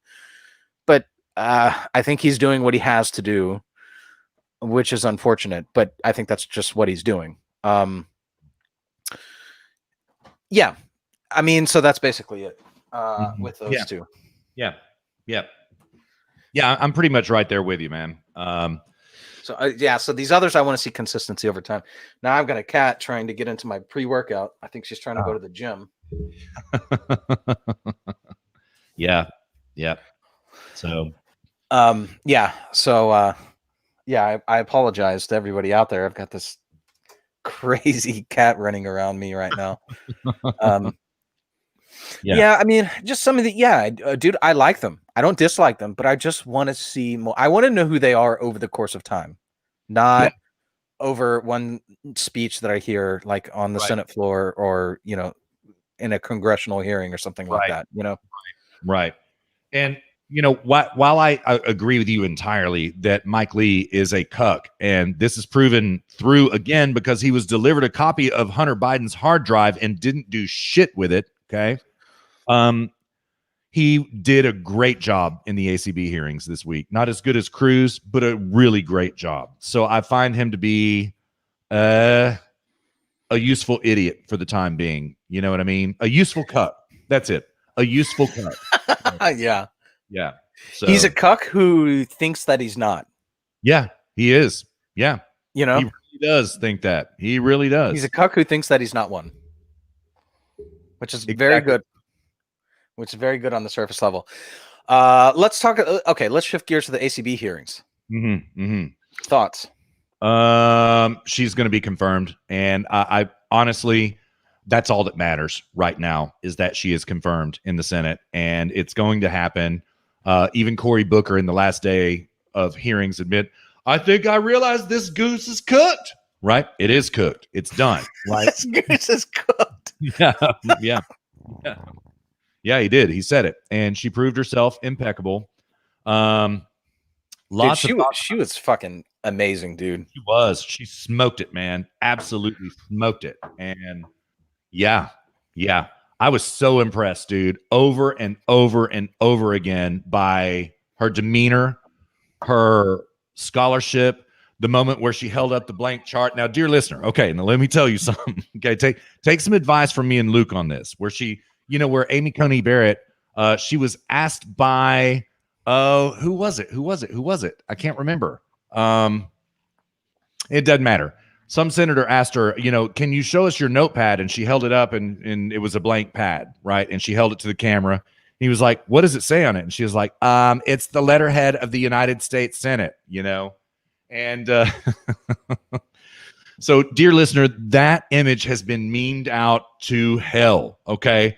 So, dear listener, take some advice from Luke and I. Don't ever, ever, ever be photographed holding up a blank anything in front of the camera. It's not it's not going to go well. So, just don't do it. So, but she did, and the funniest one I've seen this morning was on Zero Hedge on the landing page. It was talking about feminism in the age of Amy Coney Barrett, and it was her holding up the chart, and it said, "Bitch, please." Bitch, please. That's great. Yeah, dude. I mean, but this is I'm glad you brought this up. This is a testament to how important principles are. For sure. If you have principles, it's sort of like, okay, principles allow you to have a system through which you can process information, right? You don't have to hard code anything. Right. This is my thought on that. This is my thought on that. This is my thought on this. That's when you need to take notes. This is my thought on that. If you have a principle which unifies your thoughts across a broad array of topics, that's right, then you don't need to take notes. You don't need to remember anything. Those are just your principles. And you just lie or you don't. You murder or you don't. You believe in destruction of property being legal or you don't. You believe in voter theft or you don't. You don't need to write it all down. Oh, yeah, this is what I believe here. This is what I believe there. Oh, on that, I believe this. On this, I believe that. If you've got a unifying body of principles, it allows you to do exactly what she did, which is just literally just go in there, sit down in front of the microphone, and then just take question after question. And it's perfectly fine. You don't need to worry about it. If you have a unifying body of principles. This is why it's so important to be principled. Absolutely. And you couldn't have said it better. And I was so relieved and delighted to see how legally and constitutionally principled she is. She's the real deal, man. She is the real deal. And frankly, I can't remember who. And by the way, it was John Cornyn, my senator from Texas, who asked her that question to hold up the blank piece of paper. Okay. Can't believe I forgot that, but it was John Cornyn. And dear listener, it's looking pretty good in John Cornyn's race right now. That's a good thing. That's a good thing. So last I heard, he was up by 8. He's running against a Dem sock. So they definitely know how to lob hand grenades into elections. So we'll see what happens. If he's running against a Dem sock, then he's got nothing to worry about. Yeah, I think it's looking pretty good. So, but running a Dem sock in Texas, come on. Yeah, I know. But Luke said it perfectly, and her sensibility and her sense of principle is astounding to the point, Luke, I think that there are going to be a couple of times that she votes in ways that we don't like, right? Like some things she said in the confirmation hearings made it sound to me like, for example, she favors red flag laws for guns. If this case is argued to the court, she could end up voting for red flag laws. Why is that? I missed that entirely. What was the question, and how did she answer? She entirely conceded the point that guns should be kept out of the hands of felons and potentially dangerous people. It's the term potentially that she used. And when she said that, I was like, damn, that's red flag law right there. That's what it is, Interesting. Yeah. But, nonetheless, it doesn't, she said this is her philosophy. She is going to decide every case on the merits of the case and the arguments in the case. Now, if somebody makes an argument for red flag laws, we seem to have a sense here that she has a predilection to agree with this argument. So, yeah, but I'll push back a little bit, because lawyers do that, or lawyers do this, I should say. That's true. I think that she would then contest the meaning of potentially dangerous, because Huh. that's a whole other set Good of point. line of questioning. Yes, it is. That's a It's good like, point. I bet you're right. I bet she would. Yeah. dude, I mean, anytime I hear like lawyers say stuff like this, I always go back to the moment in the Clinton impeachment when he said, "Well, it depends on the meaning of what your the definition of the word is." What a moron. I Yeah. mean, yeah, but like, dude, lawyers break all this shit down into definitions and all sorts of other things. So, like, the fact that she made that statement, that can be interpreted in so many, like, potentially dangerous, you know. Mhm. Mhm. She could say, well, what constitutes potentially dangerous is documented correspondence with terrorist groups in the Middle East with an intention to do Right. mass bodily harm. For sure. For You sure. know, she Yeah. could say, okay, but that's what I consider potentially dangerous. She could come back and say that, Mhm. you know. I highly doubt she would say that potentially dangerous constitutes your neighbor going, oh, he's got a Trump sign in his yard. I'm afraid he's going to go on a mass shooting, you know, Right. Right. Right. which is what red flag laws are, basically. Yeah. Yeah. Pretty much. That's what it is. So, but that said, I certainly think, I mean, God, that Gorsuch decision about Oklahoma still, oh man, I can't get over that, man. I don't think she's going to do anything moronic like Gorsuch did and side with the left and giving the eastern half of Oklahoma away to the Indian tribe. Well, My, we're my, Native Americans now. no, man. I know. Do all So the people living there like now qualify for Native American benefits and I have so, scholarships? I know that you're saying this as a joke and I think it's hilarious, but I've literally been trying to figure out if this is true and I can't find that out. But one would think, Because you're gonna move there. yeah. Well, I have a friend who just did, so yeah, it's beautiful over there, man. The Eastern Oklahoma is just beautiful. So, yeah, yeah, I've been thinking about the same thing, unironically, and it's funny to consider, but maybe you do, man. You get a free ride to OU, So, Yeah, dude. yeah, yeah. So, yeah. Hmm. This university is on my territory, my heritage. This is my heritage.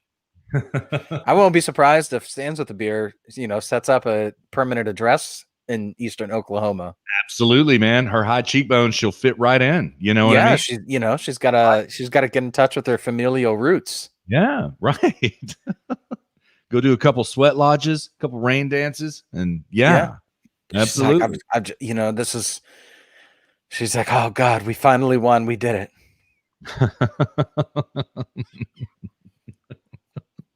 Let me ask you, man. Let's just totally derail, man. I want to shitpost for a minute. All right, let's do it. Where are you at on what's going on with, like, do you still follow the alt-right? I mean, I haven't listened or followed the alt-right in months, probably actually like a year or two. Yeah. I haven't really checked. I mean, I checked in, I think, with them like a year ago just to see what they were on about now, and it's just the same shit. So I listened for like 30 minutes and I was like, okay, they're on about the same shit, and stopped listening. What do you think about the alt-right these days? In general? It's an absolute train wreck. And we did play Mike Enoch's announcement of, what is it, the National Justice Party when he came out. Yeah, the National Justice Party. Yeah. The National Justice Party. In their own words. Yeah. Yeah. These ideas like justice. Yeah. They want to harken back to the Greek philosophers with these abstract concepts like justice. So I'm announcing the National Justice Party. Exactly. It's like, dude, you can't make this stuff up, man. I know, it's hilarious. I know. I heard that. Excuse me, dear listener. I heard about 2 weeks back that Richard Spencer came out and endorsed fully Joe Biden. Surprise, surprise. Did he really? Surprise, surprise. CNN correspondent Richard Spencer. Right. Yes. Yeah. Surprise, surprise, man. We oh, that's cute, man. That's what a sweet kitty. Look at this kitty. We find out that the alt-right had no political principles, philosophical principles whatsoever, and it collapsed beneath its own weight. And really, frankly, Charlottesville was just when we saw visual evidence there too. It had happened long before Charlottesville. It happened in the beginning, man. So no, I don't follow these fuckers. I don't, and I don't. Yeah, they what's funny is the very thing that caused the alt-right to come into existence is the very demise of the alt-right itself. Yeah. Which is an absence of philosophical principles. Yep. Yeah. Mm-hmm. So they like the reason that they left the alt-right was because I remember there was like one episode of TDS, which is hilarious now that that acronym is actually more associated with Trump derangement syndrome. Right. Funny. Yeah. Anything else, and also the fact that it sounds like tedious. But I remember there was like one episode. Oh my God, Kat. I think she just wants to be a YouTuber. I think that's what it is. Yeah, I bet you're right. Kitty, can I please? Oh God, come on. Okay. All right. Yeah. Sorry about that, dear listener. I'm trying to put this cat to bed, and she just apparently wants to live stream her political opinions on YouTube. But it's okay. She's not. I'm red pilling her. She's still young. Whoa. Indigenous pilling, please, sir. Please. Yes. Yeah. I can't say red. Yeah. I'm indigenous. And Jessica actually just messaged me. She asked if the kitty's all right. Yeah. Like, I hear the cat meowing. Yeah. Cat's doing just fine. Yeah. Okay. I think she's falling asleep now, hopefully. In any case, yeah, it was really funny because like I remember that there was like one episode I was listening to with like the leading alt-right podcast, TDS, which I mean, is that fair to say that's the leading alt-right podcast? I think that's the primary genesis. Yeah, probably. Mm-hmm. Yeah, of it all. And they were talking about like the failure of Murray Rothbard to supply a philosophical answer to something related to it was oh God, I think it was like child pornography or something like this, or like how he failed. Murray Rothbard, who okay, I should take a backtrack. The roots of libertarianism come from Murray Rothbard, who wrote a lot on anarcho-capitalism. He used to be in the inner circle with Ayn Rand. He and Ayn Rand had a falling out, and then he was like, okay, well, I'm going to create like a new political party called libertarianism based on anarcho-capitalism. And since then, libertarianism has become this other political party, which really doesn't have any philosophical roots. It's like, oh, we just stand for freedom and liberty and with nothing. I mean, but here's the thing. It's like, Karl Marx stood for liberation of the people, right? Liberty in his sense. There's liberation theology, which is a communist interpretation of Catholicism, which is unshackling the people from the evils of materialism, and right. So it's like they're all about liberty and they're all about freedom and all this shit, but like none of them identify actually what it is, why it's important, where do rights I don't even want to say where do rights come from, because that's itself a loaded question. But what is the purpose of rights as such? Why do we even identify them as being something at all, and them being something, but also being important, and why we have to have them? And then going into morality, epistemology, and metaphysics as well. But what Murray Rothbard did is he stripped all that away and then just said, oh, we're all about anarcho-capitalism. That's the proper political system. And then just rationalized his way into thinking that that's the correct way to organize ourselves as a society. And then when these very difficult to answer questions come around, he has no answer for them. Now, here's the thing. It's like, you don't have to have an answer for everything. There's a saying in jurisprudence, which is that hard cases make bad laws. which is that you don't start with really difficult to answer cases and then try to form laws around that. You try to build laws on cases for which you've already determined the proper solution to be. So you build upon previous cases. You don't just take some extremely complicated case and then try and build a law around it. And so too is the case with philosophical principles. You don't start with a lifeboat scenario and then try to build a philosophy around that. You build a philosophy around everyday scenarios that you understand, and then you spiral out from there, and eventually you get to a lifeboat scenario. Once you formed a long string of logically formed principles, but libertarianism lacks that string of principles. It lacks it all entirely. So when you get to these questions, which these people, the people who Mike Enoch and all of these individuals who more or less were at the genesis of the alt-right, even though they came after Richard Spencer, but they were for sure right there at its genesis when it really came to be. They came to a hard case and they were like, wow, we have no principles. And they just left libertarianism entirely. And then they created this new thing called alt-right. And then they read one book called Culture of Critique, and then just created an entire I mean, what would you say, Russ? I wouldn't call it a philosophy. I'd call it more of like a political movement based upon one book. I've read lots of books which changed my mind on things, and then I read other stuff later which changed my mind again. And I've changed my mind a lot. This is the importance of like having principles and understanding things like philosophically and right, like deep and in depth, and the more I learn, the more I realize how much I still have to learn, and that it's constantly humbling. But, these people, formed this entire political philosophy based on a single book because they were failed before based upon somebody who had no answers. And yeah, they're still flailing about in the shallows, trying to. Yeah.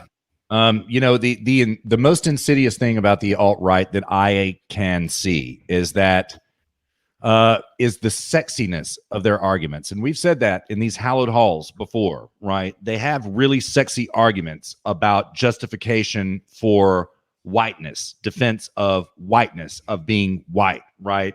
Crime statistics arguments, all of this kind of stuff. But then when you pick it apart, it's just this kind of loose hodgepodge of just kind of outrage porn. That's what it is. It's outrage porn meant to dial you up and not think anymore. And that I find dangerous. It is so successful at making people no longer think, and it became a huge movement there for a while. But Luke, I really, God, man, I don't even have a guess as how many people would consider themselves alt-right anymore. I mean, ironically on 4chan and stuff like that. Okay, that's one thing, but I'm talking about true card-carrying alt-right. And my guess would be 10,000, 20,000. What do you think? I have no idea, dude. I have no idea. I don't know either. Yeah. I don't know. Because they've never organized, because there's nothing around which to organize.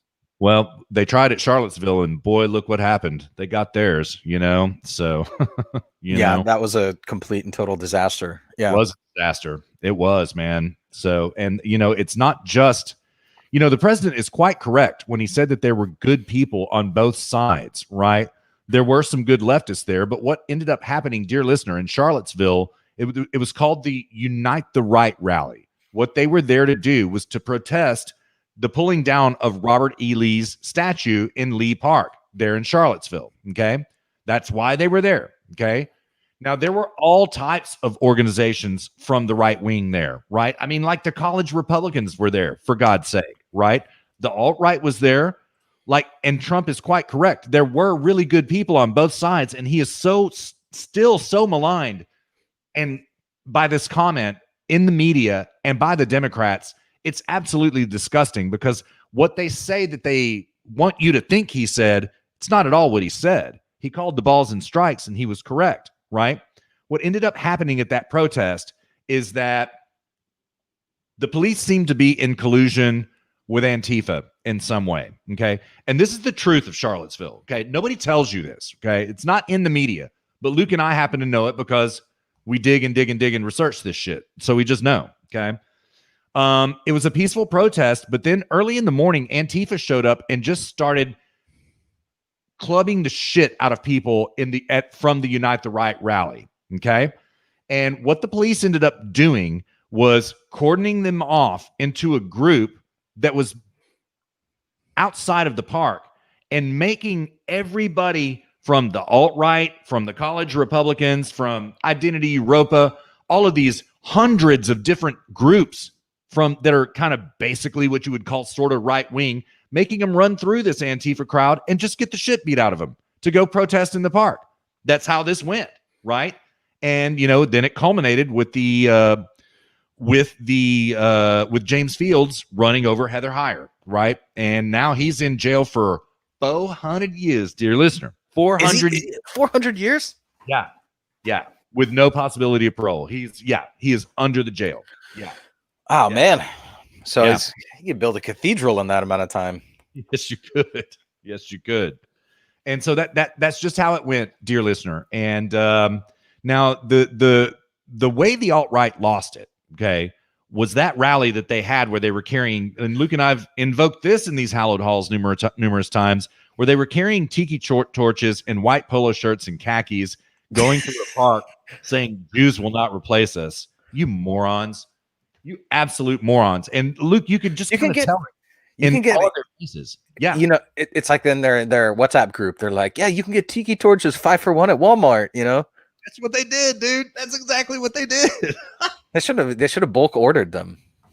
Yeah, right. So, oh man, the optics were horrible. But anyway, the alt-right ended that night, dear listener. It was no longer a thing to take seriously. And so all of Savannah Guthrie's questions to Donald Trump about, oh my God, will you disavow white supremacy right now? You equivocated on this. Will you disavow it right now? Oh my God, why didn't you do it in the debate? You son of a bitch. Right, this kind of stuff, right? Why should he disavow it? Because it's literally nothing.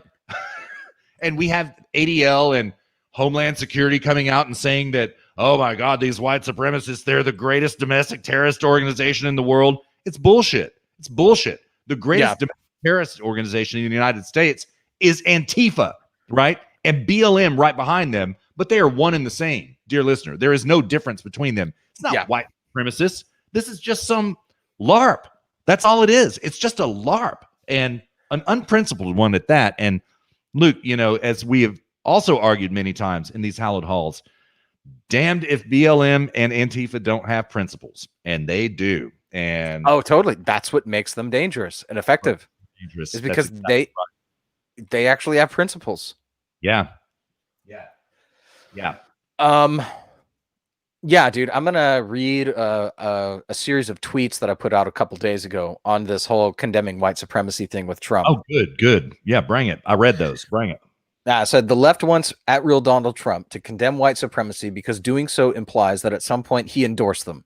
A single condemnation is enough. Any more than that is carrying their water. Exactly. It is a subversive tactic, the goal of which is to implant into the mind of the American voter Trump has in the past either endorsed or enjoyed the endorsement of white supremacists. That's exactly. Yeah. Chris Wallace should publicly apologize to Donald Trump for asking that question. The question isn't for the second time. Yes. Sorry. Go on. Yeah. The question isn't whether Donald Trump will condemn white supremacy, but rather the left and dishonest media accepting the fact that he already has. The second condemnation is pointless if you've never accepted the first. Well said. Perfect. So I mean, yeah. So I would, totally just double down on that, saying like, if I were Trump, this is how I would respond. I would have said, Chris, why in the hell should I say that again when you won't accept the fact that I ever said it the first time? Yeah. When you asked me 16 and I said, I repudiated it then. Why should I do it again? Yeah. You're not going to listen. You didn't listen last time. You're not going to listen this time. Why should I do it again? But he did pretty good with Savannah Guthrie. Yes, of course, I repudiate white supremacy. What's your next question, bitch? Yeah. Say he Yeah. I did mean, pretty good. You know. I would even say, like, I can't condemn them anymore. I would say status equals condemned. Yeah. Okay. How do I condemn them again? I can't condemn them again. Status is condemned. I didn't ever revoke my condemnation. Right. How do I condemn them again? You tell me, Chris Wallace. You Mhm. tell me, Savannah Guthrie. How do I condemn them again if I've already condemned them?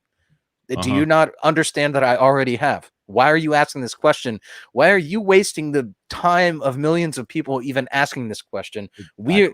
They deserve to know more than this bullshit question, which is a waste of everybody's time. Why are you wasting everybody's time? That's Exactly. that's how I would respond. Yep. Exactly.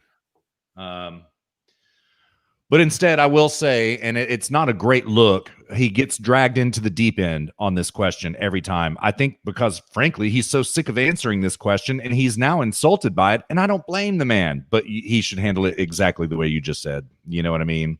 Yeah. And John happens to agree with you. We've mentioned this. It was after the Chris Wallace debate last week, so 2 weeks ago, right? Which, God, speaking of ancient history, man, that seems like forever ago. It's Yeah. crazy, man. So, yeah. Dude, I tweeted this out as well. Look at your Discord. I just sent it to you. All right. Oh, did you send it me? Oh, no. Fuck, I sent it to somebody else. God damn it. Boomer. Okay, boomer. Dude, I'm a total boomer. Yeah. Man, just kidding you. Just kidding you. I sent it to John Nelson. Okay. All right. Yeah. Because you know that's gonna happen with the alien being Antifa. Yes. The socialists. Yeah, totally. Nice, man. Nice. Yep. Yeah. That, So yeah. that Go ahead. I was gonna say we should describe to dear listener what that is. It is that scene from Alien, dear listener, where the alien No. It's from Spaceballs. baseballs. You're right. It's not Alien. My God. Yeah. You describe it. It's your tweet, man. I'm not going to do it. You do it. Yeah. No. I was thinking. I was like, what is a good metaphor for, like, these empty, old, useless vanguard leftists like Biden and Pelosi and Schumer. Like, what is a great metaphor for the idea that, like, as soon as they're dead and gone, socialism is going to replace them, like the socialist left. Yeah. And it's like suddenly it popped into my mind that bar scene from Spaceballs when the guy's like, oh God, and that alien pops out of his stomach and he's like, oh no, not again, and it starts dancing on the bar. And I was like, this is exactly what's gonna. This is the perfect metaphor for when Biden wins, because the socialists are gonna come out and start dancing on the bar. Indeed. Oh, too funny, man. Too funny. Yeah. Hello, my baby. Hello, my honey. Hello, my ragtime gal. Yeah. Yeah. Man. So, dude, how are we doing this show, man? Are we doing audio break? Are we just gonna go? We're just gonna power through till the end. What do you think? I mean, we're at an hour 45 now. I mean, I'm still down to stream for a little while. Yeah. Mm-hmm. Yeah, but I mean, how the hell? I mean, we're boomers, so how do we do an audio break here? I mean, there's a screen share option. Let's see, screen sharing. Okay, let's see. Some screens let you share audio. Like the share audio checkbox, blah blah blah. Okay, cool. I mean, if you send me a link to like a video or something, I guess I could share. All right. Yeah. All right. Let's see here. Let me see. I had it called up, Luke. Damn it. I mean, it's all good. I can share something too. Okay, so here is one potentiality. This is Giuliani on Lou Dobbs last night. There's a potential. I had Trump's Macon, Georgia rally from last night. There's a potential.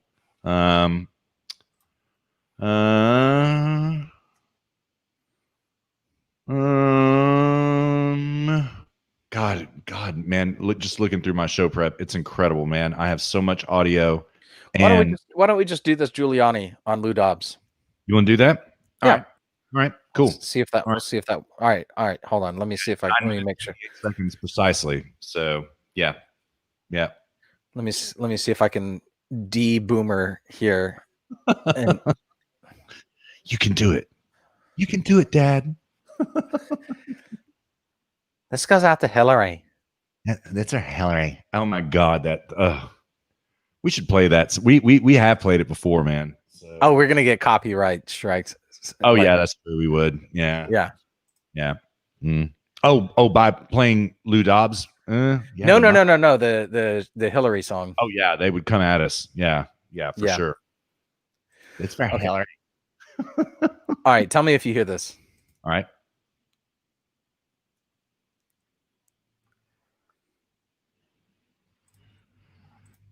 Joining us tonight is President Trump's personal attorney, former New York City Mayor Rudy Giuliani, also host of the podcast Common Sense and Chat with the Mayor show on WABC Radio in New York. Rudy, great to see you. And this is good to see you. Extraordinary expose, and it is so powerful, so important that the American public know what's happening. Your role in it has been central, and that of your attorney. Can you quickly tell us how you came to be at the center of this? Sure. And that these got to the New York Post. You know what? I'll tell you what convinces me that this is very damaging. All they do is attack the process and attack me and attack the people who found it.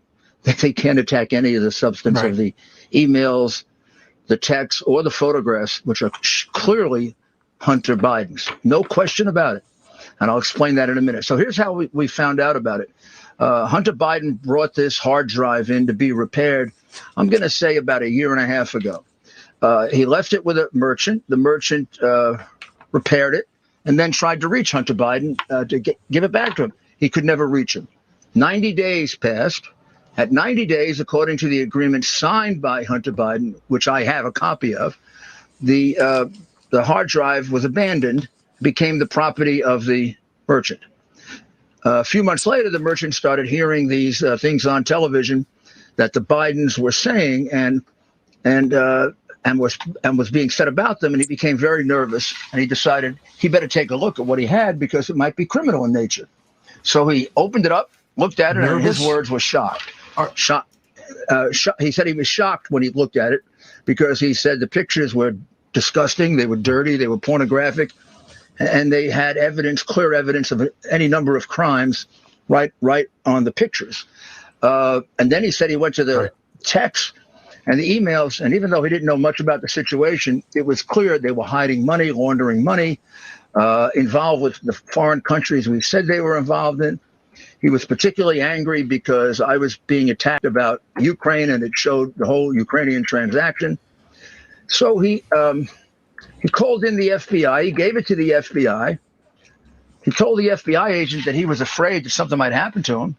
And the FBI agent told him, what time period was this? Very odd statement. So this would be about the time of the impeachment. And he told the FBI agent, I'm very worried. I could be in a lot of trouble here. They could hurt me. The Bidens are very powerful around here. And the FBI agent said, well, if you keep your mouth shut, nothing will happen to you. And that became the attitude of the FBI. For 6 months, they did nothing about it. Nothing. As far as I know, they didn't interview anybody. They didn't investigate. They never called them back. He then sent letters to 4 or 5 different individuals, to me, Senator Johnson, several others, I think, Jim Jordan. And my lawyer got a copy of the letter to me originally. And when he saw it, he said, look, I'll go talk to him. I'll vet him. The guy could be a nut or he could be for real. We've had both, right? So Bob, who is an experienced trial lawyer, former assistant U.S. attorney, lawyer for George Steinbrenner, he went to visit him. He spent several days with him. He vetted the whole thing. He authenticated the hard drive about 5 different ways and made an agreement with the guy. Really? He gave us a copy of it. Yep. You said that you had been we've been cataloging it since then. You had been threatened. Right. This is a very big deal. To paraphrase Joe Biden, Yeah. the fact of the matter is, we watched Twitter and Facebook shut down this country's social media platforms, just to keep that story out of yesterday's news cycle. They relented today. By the way, they also blocked me for a short term and the new one of the installments of the New York Post reports. But right now, this material is so damning for the Bidens.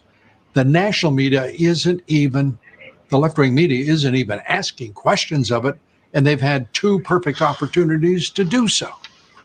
Your thoughts about what has to be done now that this material is out? Has the Attorney General called you? Has anyone from the Justice Department? Is anyone wanting to find out what's going on? I mean, the Democrats have used a news story as a predicate to prosecute and investigate against Republicans. Well, I mean, I put out a text message last night that reads as follows. It's from Hunter Biden to his daughter at a moment of frustration toward the end of this whole cycle. He basically says, no one in the family respects me, despite the fact that I've been supporting the family for 30 years. And Pop requires me to kick back half of my income to him. Well, that really explains the RICO case I've been talking to you about for a year. For years, 30 years, the Biden family sells Biden's public office. They keep the money with Hunter or Jim or Sarah. They take care of all of Joe's expenses, and they kick back half to Joe. It's a quite typical Chinese corruption arrangement, which is outlined in Peter Schweiger's book. The Chinese use this a lot, and that's where they probably learned this. And basically, Hunter Biden is a drug-addicted bagman for his father. Now, it's a very simple, and that you can simplify it to the old-fashioned corruption cases.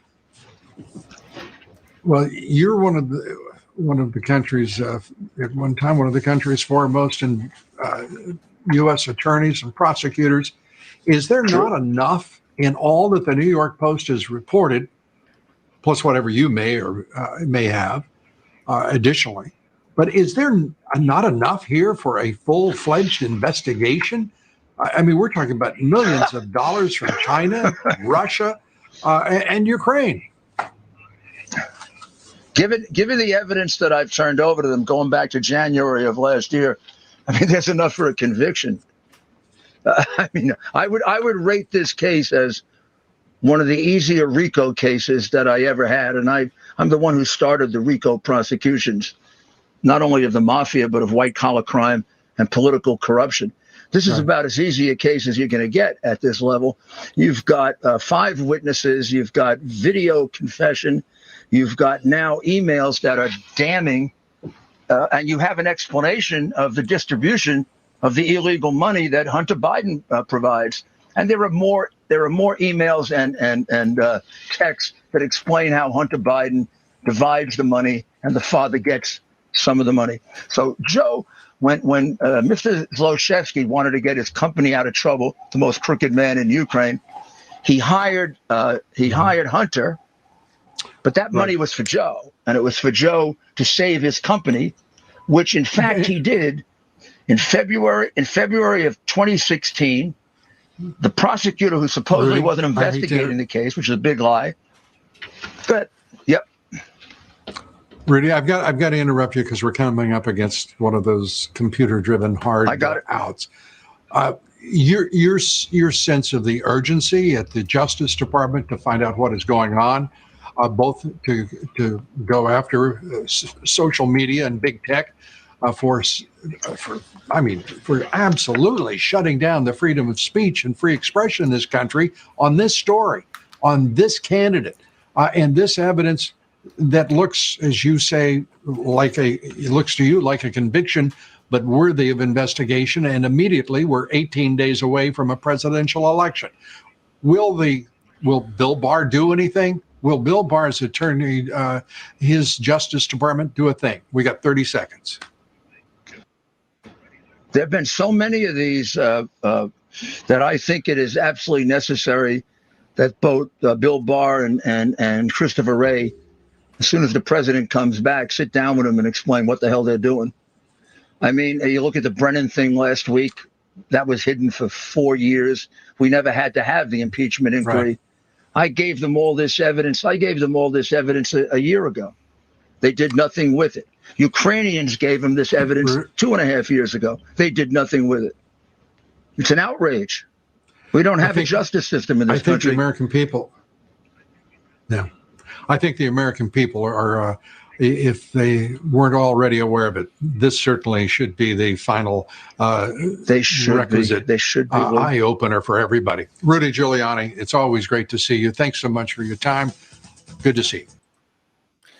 All right. Russ and I are back with you, dear listener. And what did you think about that, Russ? It was mind-blowing. His concise announcement and description of the details of a really, frankly, complicated case is astonishing. It's just absolutely astonishing. And he's got the goods, and you can tell by the way he speaks, he's got the goods. And like we said, he told the caller that he is going to drop the mother load 10 days before the election, which is perfect timing. The timing of this coming out is impeccable. Absolutely.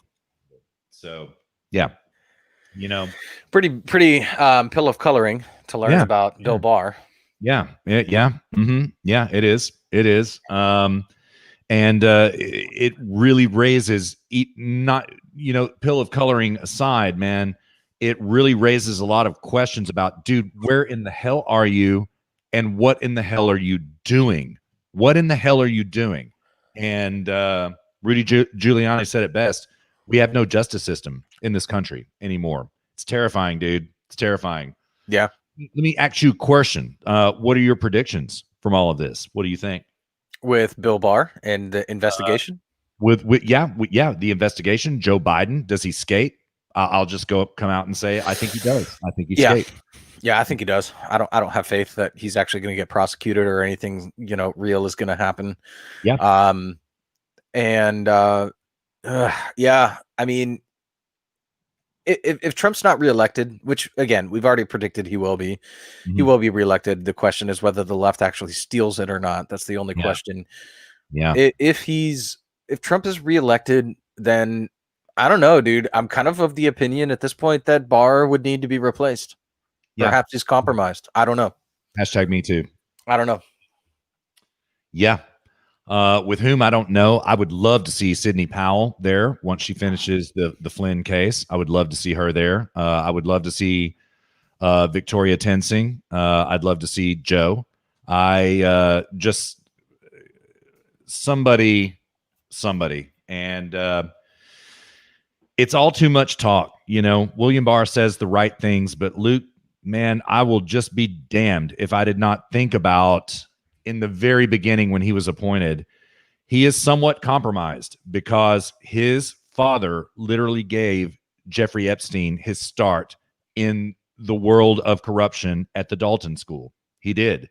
And so all things Jeffrey Epstein, Ghislaine Maxwell, William Barr is already compromised, and he should probably recuse himself. And if he does recuse himself from that, that's a terrible, terrible situation to be in. So yeah. So I'm with you. I think that maybe he should be replaced, and it's sad. It sucks. He just didn't get it done, he's not getting it done. We don't know how this story ends yet, but it's not happening right now. So yeah.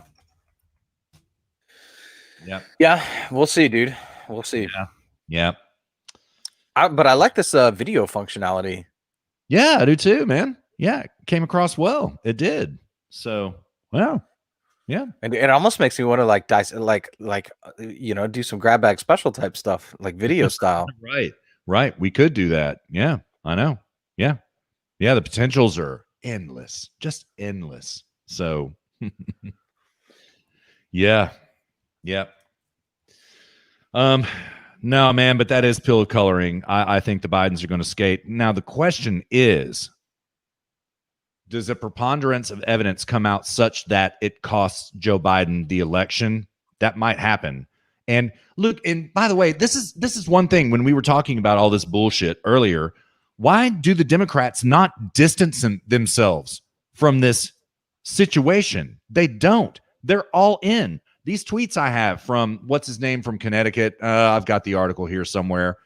They're all in supporting Joe Biden rather than trying to distance themselves from someone who has become, frankly, absolute. It's Chris Murphy, Democrat from Connecticut, who has become full on nuclear toxic, and they do not distance themselves. They are just all in on the defense.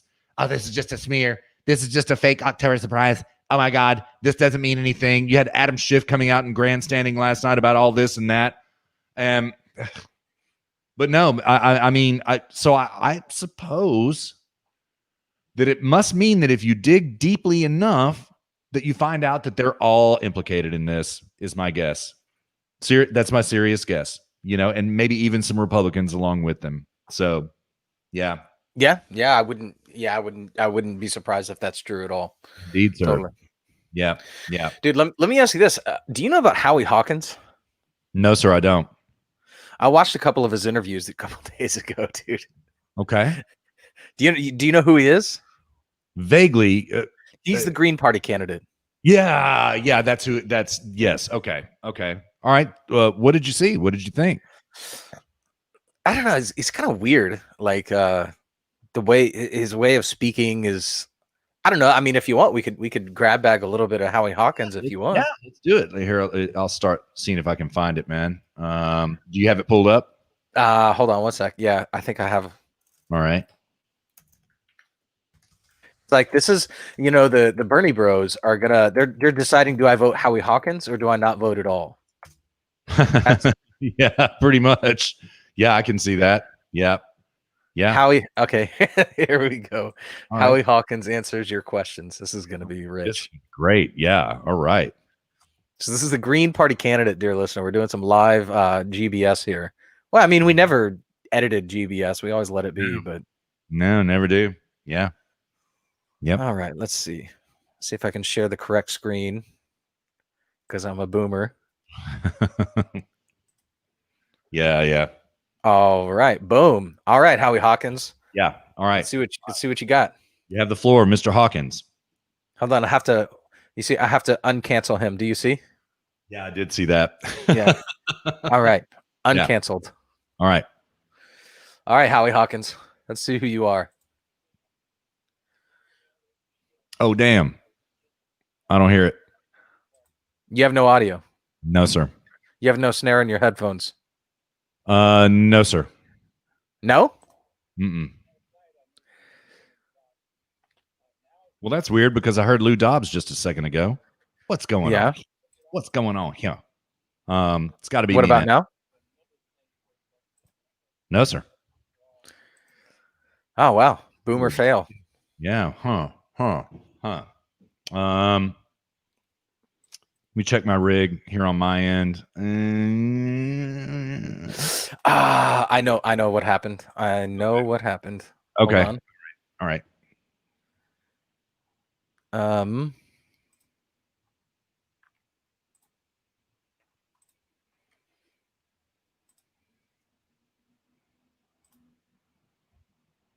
I have to actively select to share audio. Oh, okay. Well, that, All right. yeah, makes sense. All right. I have deboomered.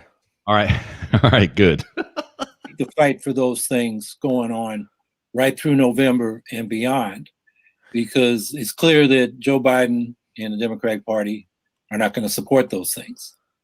So, the feedback I got is people want to hear more. So what I think I'll do tonight, maybe 15, 20 minutes, is talk about, some of the key issues that I'm campaigning on. And then a little bit about. First of all, dude, what accent is that? I don't know. He's just like, it sounds like he's like trying to talk like he's black or something. Yeah, it does. It sounded kind of Southern here and there, and it sounded distinctly Northern here and there. So I don't know what that is. I have no idea. It's funny you say that. I was trying to place the same thing, and I cannot I cannot. So, all right, maybe we should fast forward a little bit. Let's see. All right, let's do it. Let's do it. Well, I'm a recently retired Teamster. I worked construction before that. But that was to pay the rent. Really pay the rent. I've been involved in movements for peace, justice, civil rights, labor, the environment since the 1960s. I came up in the San Francisco Bay Area, now living in Syracuse, New York. You ain't got no San Francisco Bay Area accent. I'll say that. No, he doesn't. No. That was acquired. Yeah. And through that whole period, I've been committed to building an independent working class party committed to participatory democracy, democratic socialism, and ecology. And I've been involved in the Green Party since our first national meeting. I love how what do you say? Like independent party, democratic socialism, and ecology. Yeah. Yeah. I was thinking the same thing on that. Came out of nowhere. So yeah. I just got a hair up my ass and got interested in ecology in addition to democratic socialism. Right. Yeah, just yeah. I was just reading Reader's Digest one day and was like, oh wow, ecology is such an interesting subject. I think I might take an interest in that. In addition to democratic socialism. Yeah. That's totally coincidental. Yeah. 1984. Ran a lot of campaigns. The Green Party in New York ran me 3 times for governor. Each time we got enough votes to get a ballot line for the Green Party. And in 2014, we got 5% of the vote in a year when Andrew Cuomo was trying to run up the vote, get more than Father Mario Cuomo ever got, get more than he got when he first got elected in 2010. And he got less because I got 5%. And Cuomo realized, dude, he has acquired the black accent. Yeah, that's what it has to be. What is up with the way he speaks, man? Yeah, I don't like it, man. I don't like it. I'm kind of chewing a hole in the seat because of it, man. Frankly, so yeah, I got 5%. I got 5%. When they put me up for governor, we was kings. Damn. Yeah. Seriously, dude. Yeah. Cultural appropriation much here. It certainly is, to say the least. Yeah. Because I mean, he's talking about New York. It's not a New Yorker accent by far, not even close. It's not New York. It's not York. It's not San Francisco. Yeah, it's feigned black. That's what it is. It's cultural appropriation. A cultural appropriative accent is what we're hearing. He may as well be wearing blackface. Yeah. Damn. And dude, it's like wearing, but it's like blackface as applied to speech. Right. It is. It is. It certainly is. Yeah. I actually want to listen to him a little more. All right, let's do it. For granted, he had to move our way on some issues. So we got a ban on fracking, a $15 minimum wage, and paid family leave. So I know one of the questions, people ask is, well, how are you going to win? We don't necessarily have to win the office to have leverage in the political system. Of course, we do want to win, but it's better to. He's like, we don't have to win to win. But of course, we do what we does want to win. But of course, we does want to win. So, yeah, we don't. Yeah, dude, I can't even listen to this anymore, man. Yeah. Oh God, I would. When so is the third, actually the second debate, is it happening? I believe it is on October 22nd, according to schedule right now. And man, that's something as of right now. Yeah. Yeah, I would love to see him get eaten alive by Donald Trump, man. I would absolutely love that. So, yeah, I thought so. Yeah. Yeah. So, and man, that speaking of, that third debate, that's something we haven't even talked about, man, is this scandal with the debate council, man. God, with Scully having to resign from CNBC because he lied about his account getting hacked because he hit up the mooch and asked him, should he ignore Donald Trump during the debate? What a stupid ass, man. God, what a moron. What an absolute moron. So, yeah, but not much to discuss. Got what he deserves. So, yeah, totally. Yeah. Mm-hmm. Looking for more juicy videos for us to watch. All right. I mean, Trump's about to go live. Oh, is he? Rally? Yeah, it's about rally time. Yeah, it's about that time. So, I think the Aggie game starts soon too, right? Yeah, it does. I think it just started. So it would be good if we could wrap up within the the next, whatever. I mean, we could also stream the Aggie game. No, I'm kidding. Yeah, right. Stream an illegal stream. Yeah, right. Yeah. All right, dude. Well, why don't we call it here, man? I'll tell you this much, man. This streaming platform worked great. Helped us not be boomers. Yeah. And I had a good time, dude. I mean, we'll produce this into audio format, but I mean, dude, I'd be down to do like a lot more streams in the coming weeks and months. Yeah, sure. I do love, dear listener, as you can see, I have a face for radio, right? And so I love audio format. I love radio. That's it. Podcasting, I love it. But yeah, I enjoyed it, man. It was great. It was great fun. So yeah, totally. Yeah. Russ has a voice for radio too. Well, thank you, man. Thank you. Oh.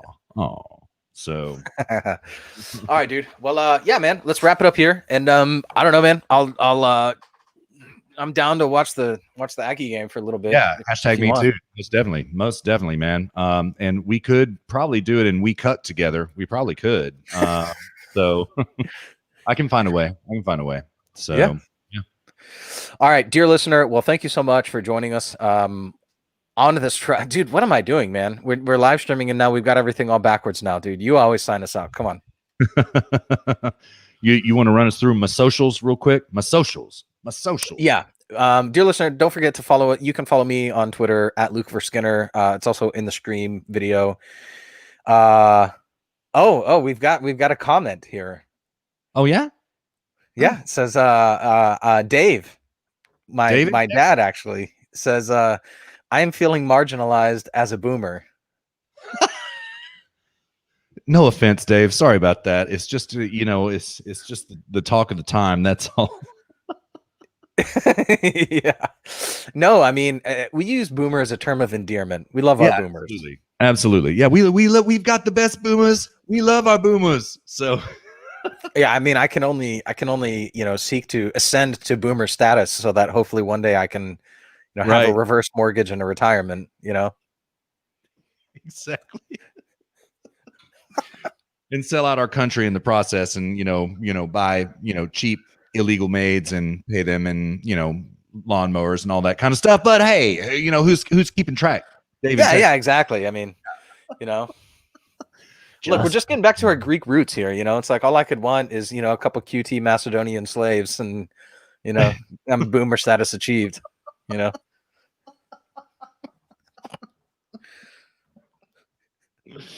Oh, Lord have mercy. Well, Dave in Texas, thank you for being here with us. Thank you so very much. It's always an honor and a privilege. And you got to come on the show again sometime, Dave. You got to someday. Yeah. Yeah. Indeed. Yep. All right. Well, yeah. So as I was saying, you can find me on Twitter at Luke for Skinner. You can find Russ on Twitter at RussZGM. Follow us on Facebook, Twitter, SoundCloud, iTunes, Podbean, and TuneIn, all under Zero Gravity Media. You can find everything we do on our website, zero-gravity-media.com. Send us feedback, zero-gravity-media.com/contact. And I think that's it, right, Russ? That's it. Perfect. Well done. Well done. All right, dear listener, we have made it all the way down this 100-mile trek to the terminus of our journey. We are now centenarians together with you, dear listener. Thank you so much for riding along with us. We hope you enjoyed it as much as we did. We had a blast. Kind of a new experiment for us this week, so we hope you like it. We'll be doing more of this in the future, I can guarantee you. Meanwhile, episode number 101 is going to be back at you before you know it next week, on time, under budget, as always. You believe that. Set your watch to it. And Luke, in the meantime, have a wonderful week and you take care of yourself, brother. Let's be in touch. All right. Likewise, brother. Peace. All right. Late.